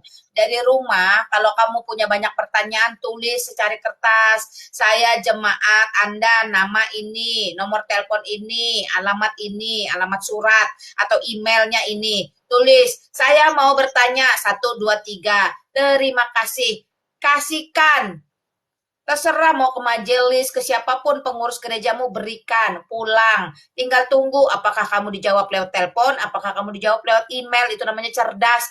Jadi jangan datang, duduk, diam, dengar doa, terus pulang, nggak ngerti apa-apa. Nggak ngerti apa-apa, tapi harus smart berpikir. Saya penasaran mau tahu ini kemana. Masa nungguin Lina Wijaya, masa nungguin Mozart? Tulis. Kenapa? Karena penggembalaan itu tanggung jawab pendeta masing-masing di gereja masing-masing. Iya, kayaknya. Tulislah, pakai inisiatif kreatif dikit jadi anak muda. Saya aja kalau nggak sempat ketemu Pak Tong, saya tulis aja. Beliau suka menjawab banyak pertanyaan. Saya titip, kemanapun saya bisa titip, saya titip. Tapi syukurnya gereja kami itu ada link, nomor untuk bertanya. Kamu bebas bertanya, ada nomor WhatsApp, biasanya di situ. Ajukan pertanyaan di situ. Macam-macam pertanyaan, nanti mereka akan lihat mana pertanyaan itu yang benar-benar urgent dan penting dan bermakna bagi orang banyak, itu akan dipublish pertanyaan itu beserta jawabannya langsung dari Pak Tong. Nah, seperti itu. Jadi bertanya, apalagi kalau ada speak besok, Pak Tong itu selalu ada sesi tanya jawab di akhir semua seminar. Wah, dia menjawab banyak tanya cendekiawan loh, termasuk para ateis, ya. Tanya, anak muda tuh paling suka bertanya. Jadi kalau di gerejamu nggak ada waktu, tanya langsung, ya tulis, titip, kasihkan, ya. Begitu, itu saran dari saya. Lanjut, apa yang mau kamu tanyakan di sini?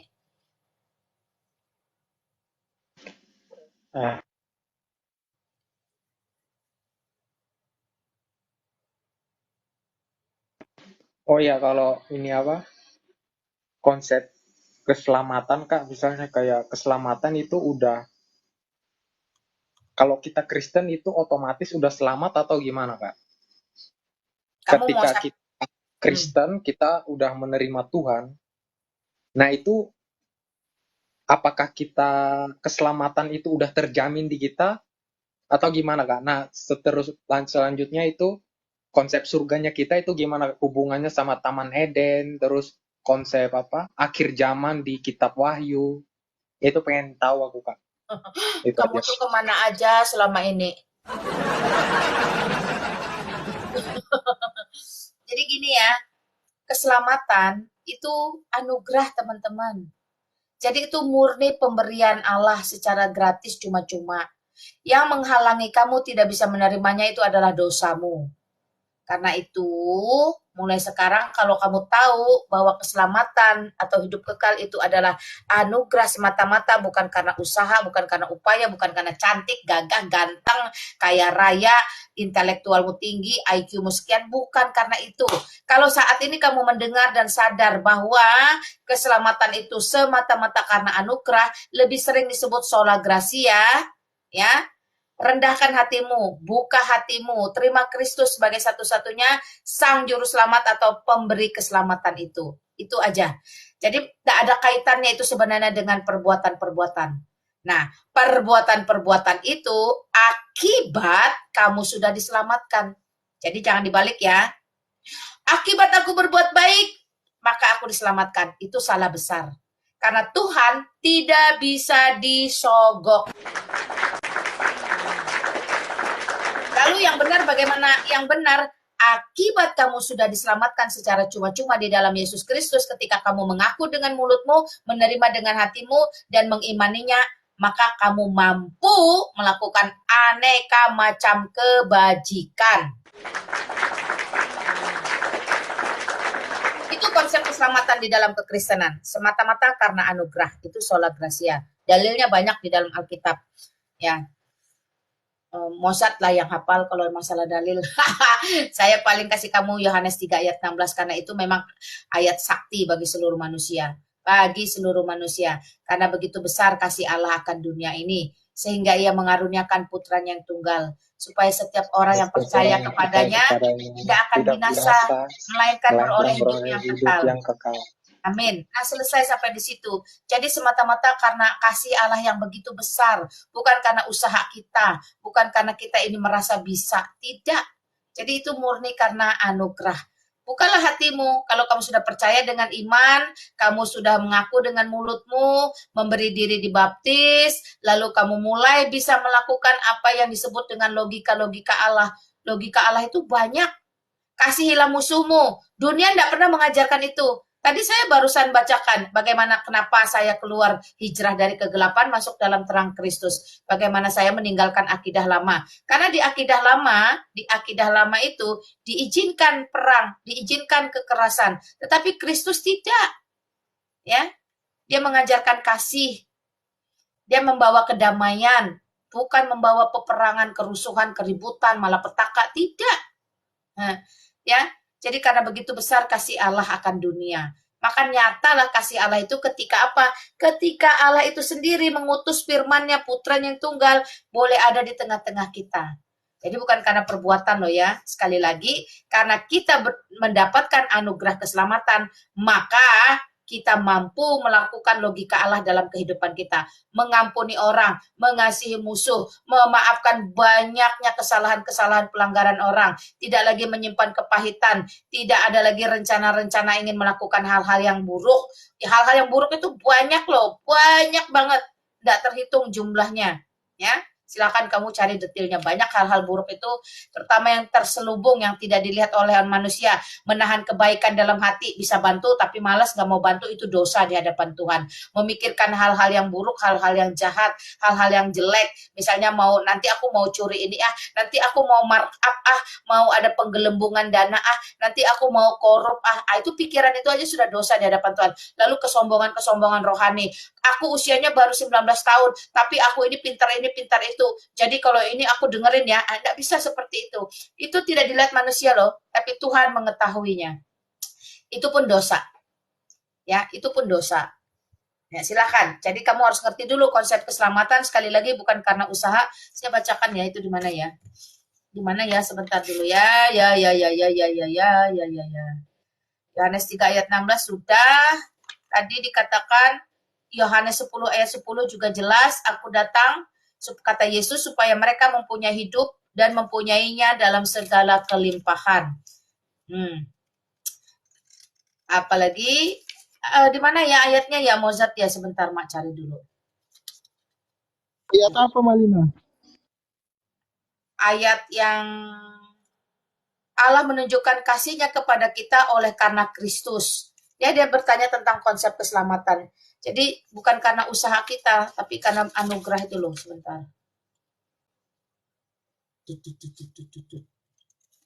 Nih, Roma 10 ayat 91 ya. Jika kamu mengaku dengan mulutmu bahwa Yesus adalah Tuhan dan percaya dalam hatimu bahwa Allah telah membangkitkan dia dari antara orang mati, maka kamu akan diselamatkan. Jadi konsep keselamatan itu bukan karena perbuatan baik. Sebab karena kasih karunia kamu diselamatkan oleh iman. Itu bukan hasil usahamu, tetapi pemberian Allah. Itu bukan hasil pekerjaanmu. Jangan ada orang yang memegahkan diri. Efesus pasal 2 ayat 8 sampai 9. Nah, itu konsep keselamatan Al. Lalu kamu mau tanya tentang surga dan neraka. Silakan Mozart mau jelaskan nggak? Atau Mozart lagi pause tuh. Dia lagi ada yang dikerjakan kali. Nah, apa surga neraka gimana, Mbak? dia mau tanya konsep surga orang Kristen kayak apa. Tadi dia sudah tanya konsep Ada neraka keselamatan. sama akhir zamannya, Kak. Ya. Artinya surga itu kan tempat kebahagiaan. Nah, tempat kebahagiaan yang bagaimana itu misteri ilahi, bro. Tapi yang jelas seperti Yesus katakan dalam Matius berapa Malina? 20:16 ya. Jika ada orang yang mengatakan di surga ada kawin mengawin, orang itu sesat. Jadi kalau bro dengar ada yang misalnya contoh ya, ada yang 2 tahun kemudian ada seseorang yang keluar dari kolong jembatan ngaku-ngaku nabi, tapi dia bilang di surga itu ada kawin mengawin, itu menurut Yesus itu sesat.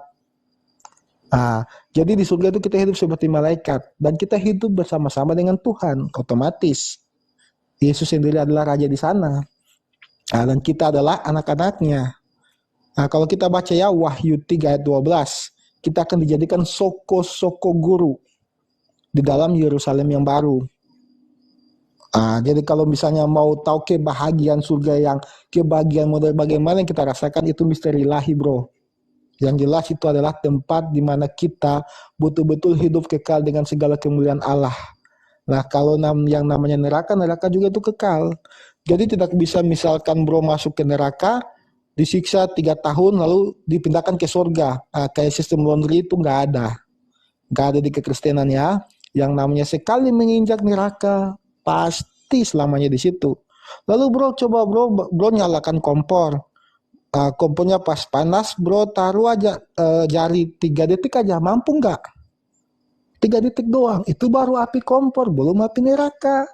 Nah, jadi bicara neraka pasti kebalikan dari surga. Surga adalah kebahagiaan yang infinity, yang tak tertandingi. Neraka merupakan penyiksaan yang tak tertandingi. Ya, sesimpel itu aja. Gimana? Itu Al. Yang mau tanya di atas di bawah itu request ya, request aja, kamu request naik, nanti saya naikin. Yang ada lagi Al. Ini terus ini kalau misalnya itu ada orang keturunan Bu misalnya. Dia itu keturunan orang misalnya mau ateis atau orang yang gimana gitu. Jadi dia itu gak pernah kenal sama Kristus atau apa. Apakah itu masih bisa diselamatkan gitu Bu? Dia dari kecil sampai dewasa dia udah didoktrin sama. Iya. Yohanes 3 ayat 16 saya urai ya. Karena begitu besar kasih Allah. Karena begitu besar. Jadi itu satu alasan yang tidak bisa kita nalar. Kenapa? Karena besarnya kasih Allah itu tidak terukur. Sehingga kalimatnya itu Yohanes 3 ayat 16, karena begitu besar kasih Allah akan dunia. Nah pertanyaannya sekarang, apakah ateis itu bukan bagian dari dunia? Apakah orang-orang cacat bukan dari dunia? Apakah orang-orang yang dulunya kriminal bukan dari dunia? Semua kita ini bagian dari dunia. Jikalau kita bagian dari dunia ini, maka kita pun menerima kasih itu. Atau kasih Allah itu pun turun atas kita. Karena begitu besar kasih Allah akan dunia. Sehingga ia mengaruniakan putranya yang tunggal. Jadi satu-satunya, tidak ada putra-putra lain. Ya, supaya, perhatikan kalimatnya itu kan satu, tidak terpotong. Supaya setiap orang. Artinya individual demi individual. Jadi tidak ada konsep itu, oh jemaat itu surganya bergantung dengan pendetanya. Istri surganya bergantung dengan suami. Anak bergantung dengan orang tua atau sebaliknya orang tua. Tidak ada. Supaya setiap orang yang percaya kepadanya, nyanya ini siapa? Yaitu Yesus Kristus, putranya yang tunggal tadi, the one and only, satu-satunya. Jadi tidak ada itu cerita-cerita fiktif, karangan, penipuan. Oh ada di 1 Masehi, kemudian ada di 700 Masehi, cuman beda nama. Itu salah besar. Itu penipuan, itu kebohongan. Karena apa? Karena Allah itu tahu persis ke depan akan terjadi nabi-nabi palsu, pengajaran palsu. Itu sebab ayat Yohanes 3:16 ini sangat ketat memberitahu kepada kita. Mengaruniakan putranya yang tunggal. Tidak ada duanya berarti. Supaya setiap orang yang percaya kepada putranya yang tunggal ini, perhatikan, tidak binasa, melainkan beroleh hidup yang kekal. Jadi itu sangat clear. Yohanes 3 ayat 16 itu sangat clear. Pertama, kasih Allah yang tidak terukur. Kedua, bagi dunia, rata bagi siapapun. Yang ketiga, putranya itu cuma tunggal, satu-satunya, tidak ada di tempat lain, tidak dikloning, tidak kembarsian, tidak membelah diri. Dan yang keempat, individual demi individual yang percaya kepadanya, pasti mendapatkan hidup yang kekal dan tidak akan binasa. Jadi 5 poin utama ini dalam Yohanes 3 ayat 16 udah sangat clear. Nah, silakan.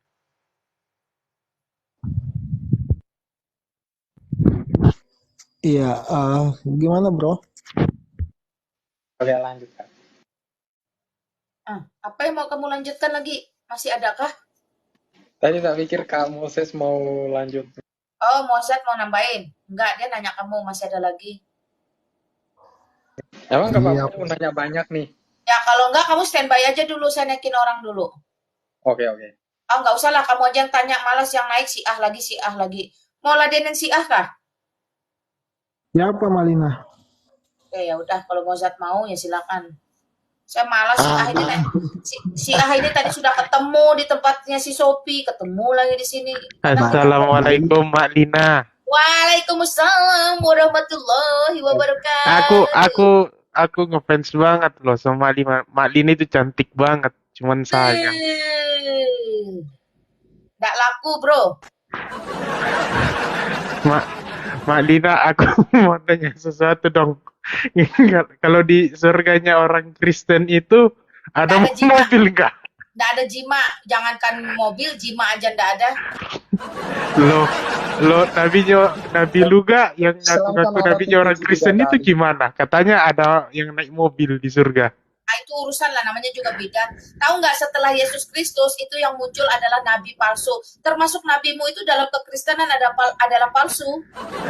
Malina, aku datang baik-baik. Jangan saya mah juga baik. Saya mah to the point. Saya kan udah bilang dalam kekristenan termasuk nabimu itu adalah nabi palsu. Kenapa? Karena ketika Yesus Kristus di atas kayu salib dia berkata, "Tetelestai, everything is done, sudah final, it's clear, sudah tuntas, nggak perlu lagi nabi-nabian, nggak perlu lagi injil-injilan. rasul-rasulan, nggak perlu lagi mesias-mesiasan, nggak perlu lagi rasul-rasulan. Semuanya udah beres, udah lunas. Jadi kalau muncul, maka itu adalah nubuatan penggenapan akhir zaman, yaitu apa? Nabi palsu. Ya, bayat, Ya, jangan bayat, gitu lah, Mak bayat, Alina. Nah, itu bayat, dalam kekristenan iman saya mengatakan itu. Jadi saya harus sampaikan dong kepada dunia biar 200 orang ini tahu bahwa memang sesudah Yesus Kristus akan muncul banyak nabi baru, yaitu nabi palsu. Sekali lagi nabi palsu. Mak Alina, kalau nanti di akhirat jangan nyesal Setelah loh Yesus ya. mati, kan? Nah, saya tidak akan menyesal. Hari ini pun saya tidak akan menyesal bahwa sesudah Yesus Kristus itu memang yang ada nabi palsu. Sekali lagi saya katakan palsu. Kamu mau saya kasih tahu kan ciri-ciri nabi palsu yang sudah dinubuatkan oleh ribuan tahun yang lalu oleh para nabi? Mau Nggak, tahu? nggak usah. Kan kita Nah, datang ke makanya. sini baik-baik, Mak Alina. Saya baik-baik loh. Saya harus memberitakan kebenaran loh. Saya tidak mau mendengarkan Iya, penyesatan. saya memberitakan harap kebenaran. Mak Lina ini kembali ke jalan yang lurus lah. Jalan yang lurus Siratal Mustaqim itu cuma satu, di dalam Yesus Kristus. Jalan yang lurus itu Emang hanya Mbak bisa Amsal. Alina Bacakan murtad. Amsal. hanya bisa Bacakan ditunjukkan Amsal. oleh Bacakan Amsal. Mozart, bacakan Amsal. hanya bisa jalan- ditunjukkan oleh ahlul bait. Bacakan Amsal Mozart.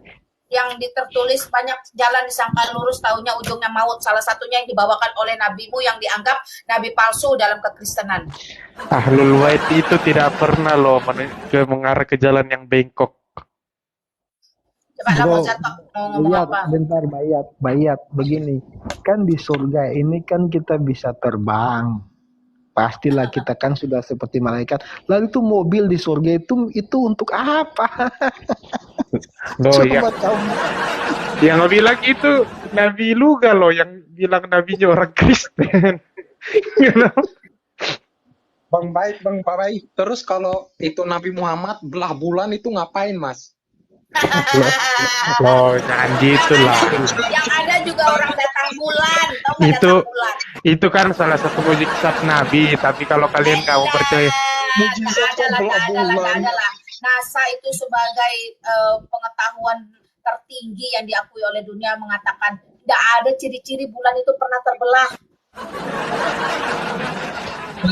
Masa surga tempat prostitusi, Mas? duh, kok gitu sih? Nggak, jangan lah, kan saya datang baik-baik, kok Kan kalian aku mau? nanya, aku juga nanya baik-baik. Iya loh, itu kan dalam keyakinan kami, tapi kan kami yang saya mau tanyakan nih, saya bayat, bentar bayat. Ini saya tanya baik-baik ini ya, saya baik-baik ini saya nanya nih.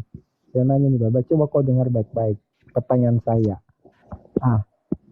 Ketika saya membaca Al-Quran dalam surat Al-Mulk ayat 5, bentar, saya dikatakan bukakan dulu. bahwa Saya bukakan.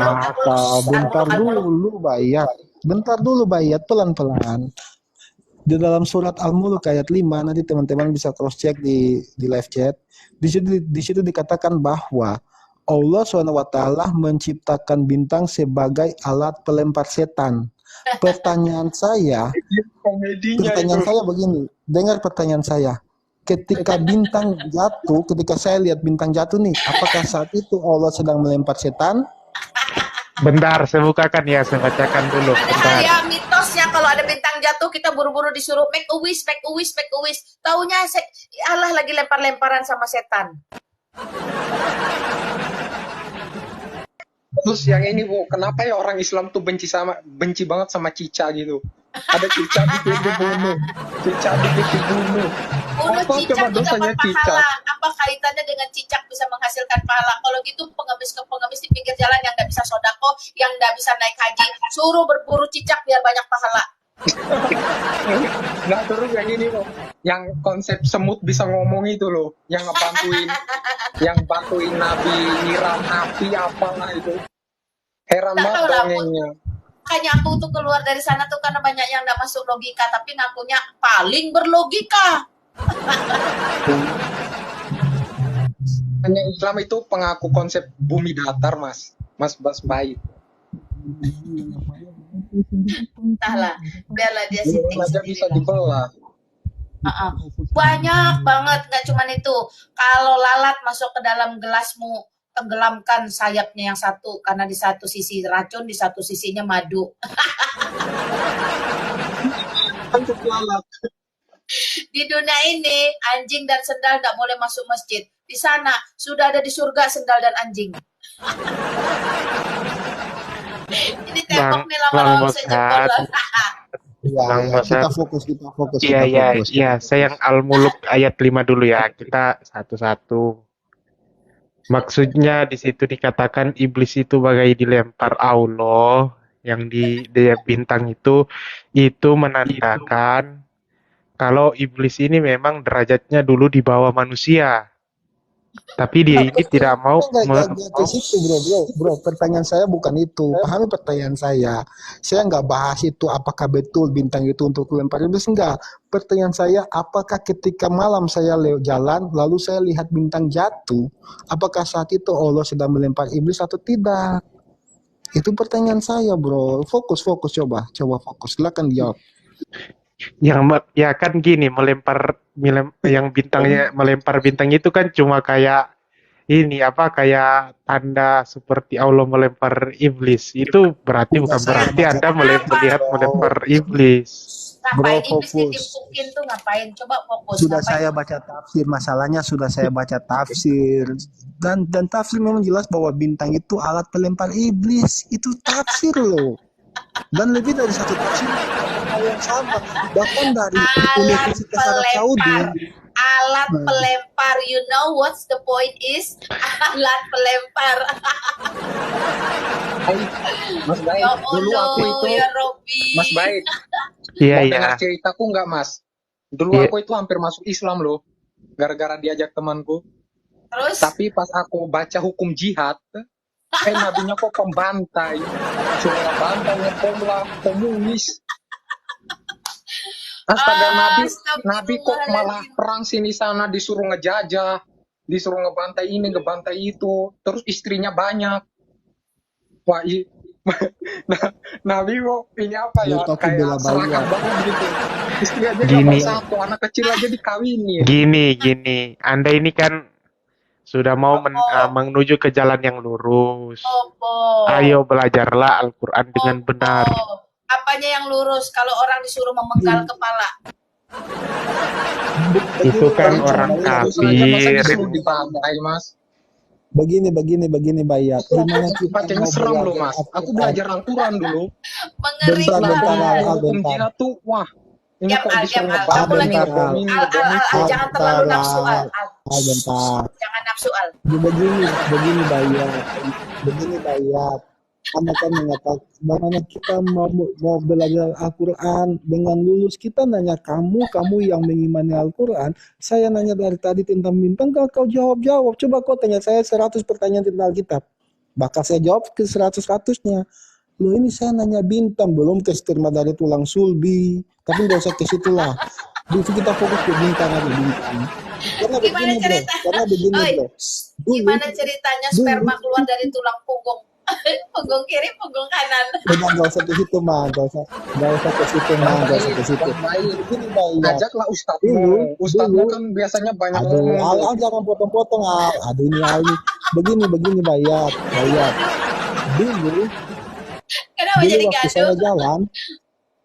Dulu waktu saya jalan ini kan, saya jalan. Ketika saya lihat bintang jatuh, namanya orang masih kecil kan, saya make a wish. Aduh, semoga Mosad gede, Mosad punya banyak mobil, punya rumah yang mewah dan sebagainya. Nah, makin ke sini ketika saya mencoba mencari kebenaran, ketika saya jalan, saya lihat bintang jatuh, saya hadang kepala saya pakai tangan. Kalau orang bilang pele kepala, orang Jawa bilang apa mah? Saya menutupi kepala saya dengan tangan. Takutnya iblisnya jatuh kena saya. Begitu. Makanya saya bertanya, bro. Jadi Mozart takut ketiban iblis karena Iya, coba baca ayat selanjutnya, bro. Yang di 9, 10, 11 sama 12 jangan dipotong-potong.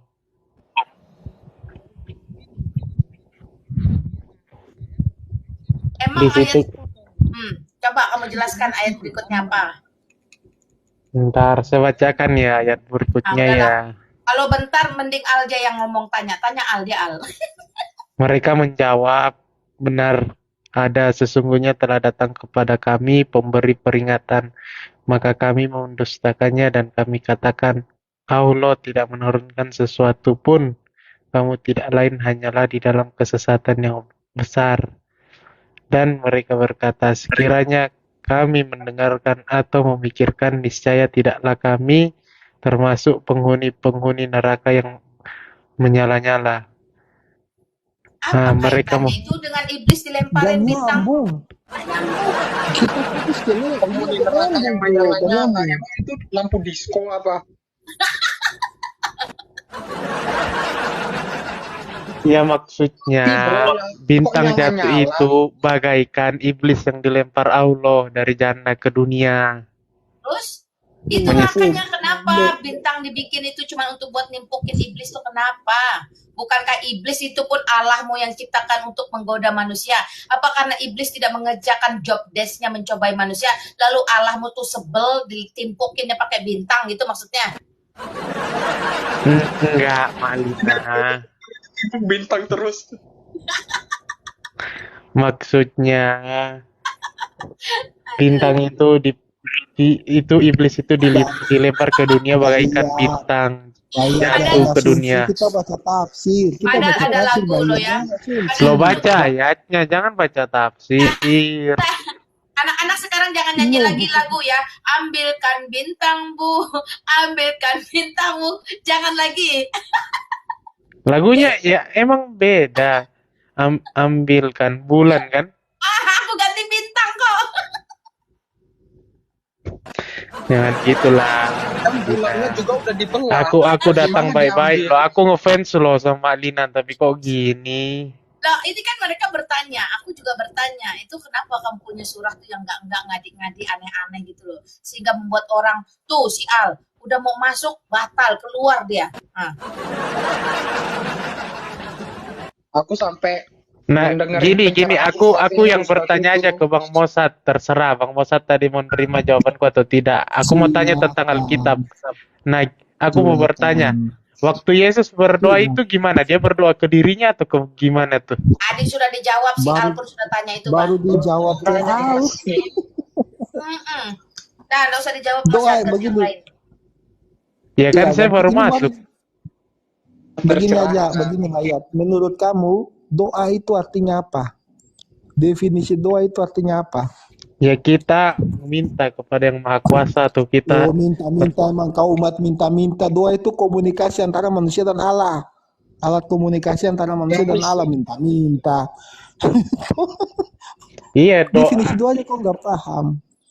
doa itu merupakan sarana komunikasi antara manusia dengan Allah.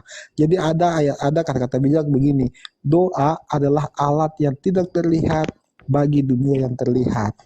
Nah, bukan minta-minta. Memanglah kalian ini kan berdoa cuma tahu minta-minta doang, nggak tahu bersyukur, nggak tahu memuji. loh, itu karena Nah, jadi Allah saya yang jelaskan berkuasa atas dunia. Saya jelaskan dulu nih. Nah, saya jawab nih.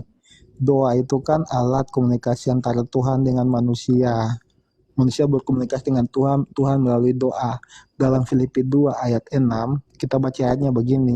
Yesus ini nih, dia yang dalam rupa Allah tidak menganggap kesetaraan dengan Allah sebagai milik yang harus dipertahankan, melainkan mengosongkan dirinya, mengambil rupa hamba. Jadi kemanusiaan Yesus itu adalah manusia, betul-betul manusia, rupa hamba. Bukan rupa Tuhan, bukan setengah Tuhan. Nah, dia dalam kemanusiaannya, sang firman dalam kemanusiaannya yang sedang terbatas itu, ketika berkomunikasi dengan sang Bapa ya pasti melalui doa bro, bukan melalui HP, apalagi surat. Nah gitu kan, paham gak? Iya. Tapi kata yang itu nabinya orang Kristen si Luga itu katanya di surga itu katanya HP-nya itu jauh lebih canggih daripada di HP di sini. Nah, kamu ini suka membawa cerita-cerita dongeng tahyul sama kayak nabimu yang palsu itu ke sini. Loh, aku mau nanya deh Mas. Aku mau nanya, siapa tahu tercurahkan aku pindah. Ini Mas, ini tentang ini nabi yang bertapa di gua. Kok bisa-bisanya dia bertapa di gua ya? Sama kayak agama Buddha gitu, kok di kopi gitu. Yaitu semua takdir Allah. Bisa Disitulah aja Allah yang memanggil Rasulullah. bisa aja yang tapi kan bisa aja yang di dalam gua itu bukan malaikat, bisa aja iblis. Memang iblis, kalau dalam Alkitab itu dicatat iblis. Jadi Nabi Nuh tuh ketemu iblis, lalu itu Muhammad itu masuk gua ketemu Jangan iblis, keluar gitu. tiba-tiba jadi It- nabi. Kalau memang itu iblis, kenapa Al-Quran itu nggak bisa berubah sampai sekarang? Apanya Tidak nggak ada bisa berubah. satupun, Tahun tidak ada pensaruh. 1924 di Kairo, semua cendekiawan Islam itu berkumpul di Kairo, membakar semua Al-Quran yang lama, membuat Al-Quran yang baru, bro. Itu harus ada 40 Al-Quran datanya itu, dong. Mas. Jangan Kamu gitu. carilah profesor Islammu itu si siapa Mozart namanya, lupa deh. Oh, Mozart. Apa yang ini siapa ya? Iya saya juga lupa. Teman-teman di bawah teman-teman di bawah typing siapa Usman, profesor Islam tuh yang mengatakan. 40 loh, Profesor 40 Islam. Ini nih si Somad. siapa sih? Bukan. Munir si Siri.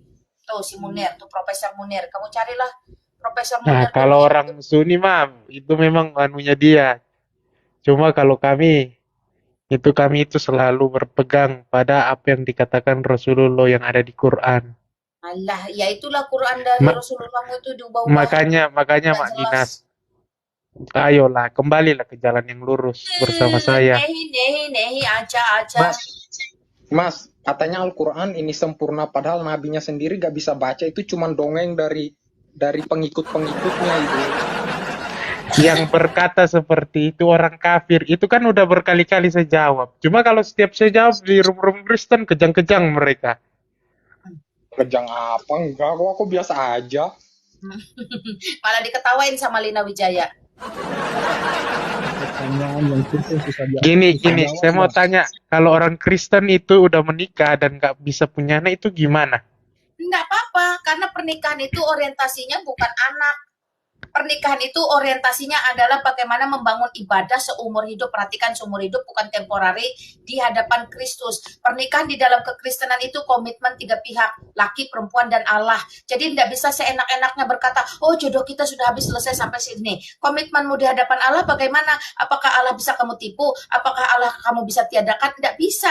Makanya pernikahan di dalam kekristenan itu komitmen seumur hidup sampai maut memisahkan.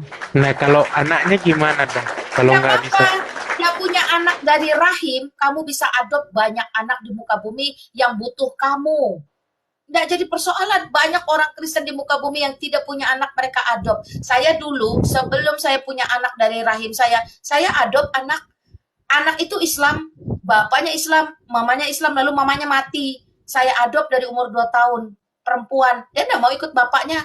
Hari ini, dia punya suami itu diaken. Sudah kasih saya cucu 2 loh, puji Tuhan. Keluarga Kristen.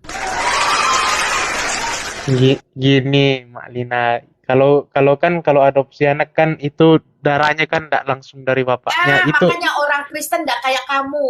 Orang Kristen nggak melebih-lebihkan hal yang nggak penting. Di dalam prinsip pernikahan kekristenan, yang menjadi prioritas, yang menjadi orientasi adalah bagaimana 2 menjadi 1, suami istri ini membangun ibadah. Sekali lagi, membangun ibadah, bukan membangun hierarki keturunan. Keturunan itu adalah bonus. Kalau Tuhan kasih, puji Tuhan, alhamdulillah. Kalau Tuhan tidak kasih, pernikahan ini tetap merupakan komitmen seumur hidup, di mana Allah, laki-laki dan perempuan 3 segitiga ini tidak bisa seenaknya melepaskan komitmen tersebut. Itu prinsip pernikahan di dalam kekristenan. Beda.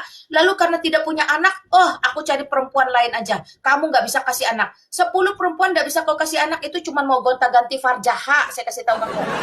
ya jangan gitu. Itu kan salah satu solusi. No, itu solusi dari iblis. Karena sejak semula Allah tidak pernah menetapkan seperti itu. Sejak semula Allah yang baik, Allah yang sejati, Allah yang adil menetapkan kesetiaan. Bukan apa itu namanya yang gak jelas-jelas kayak gitu tuh. Kegatalan lah, bukan kesetiaan itu.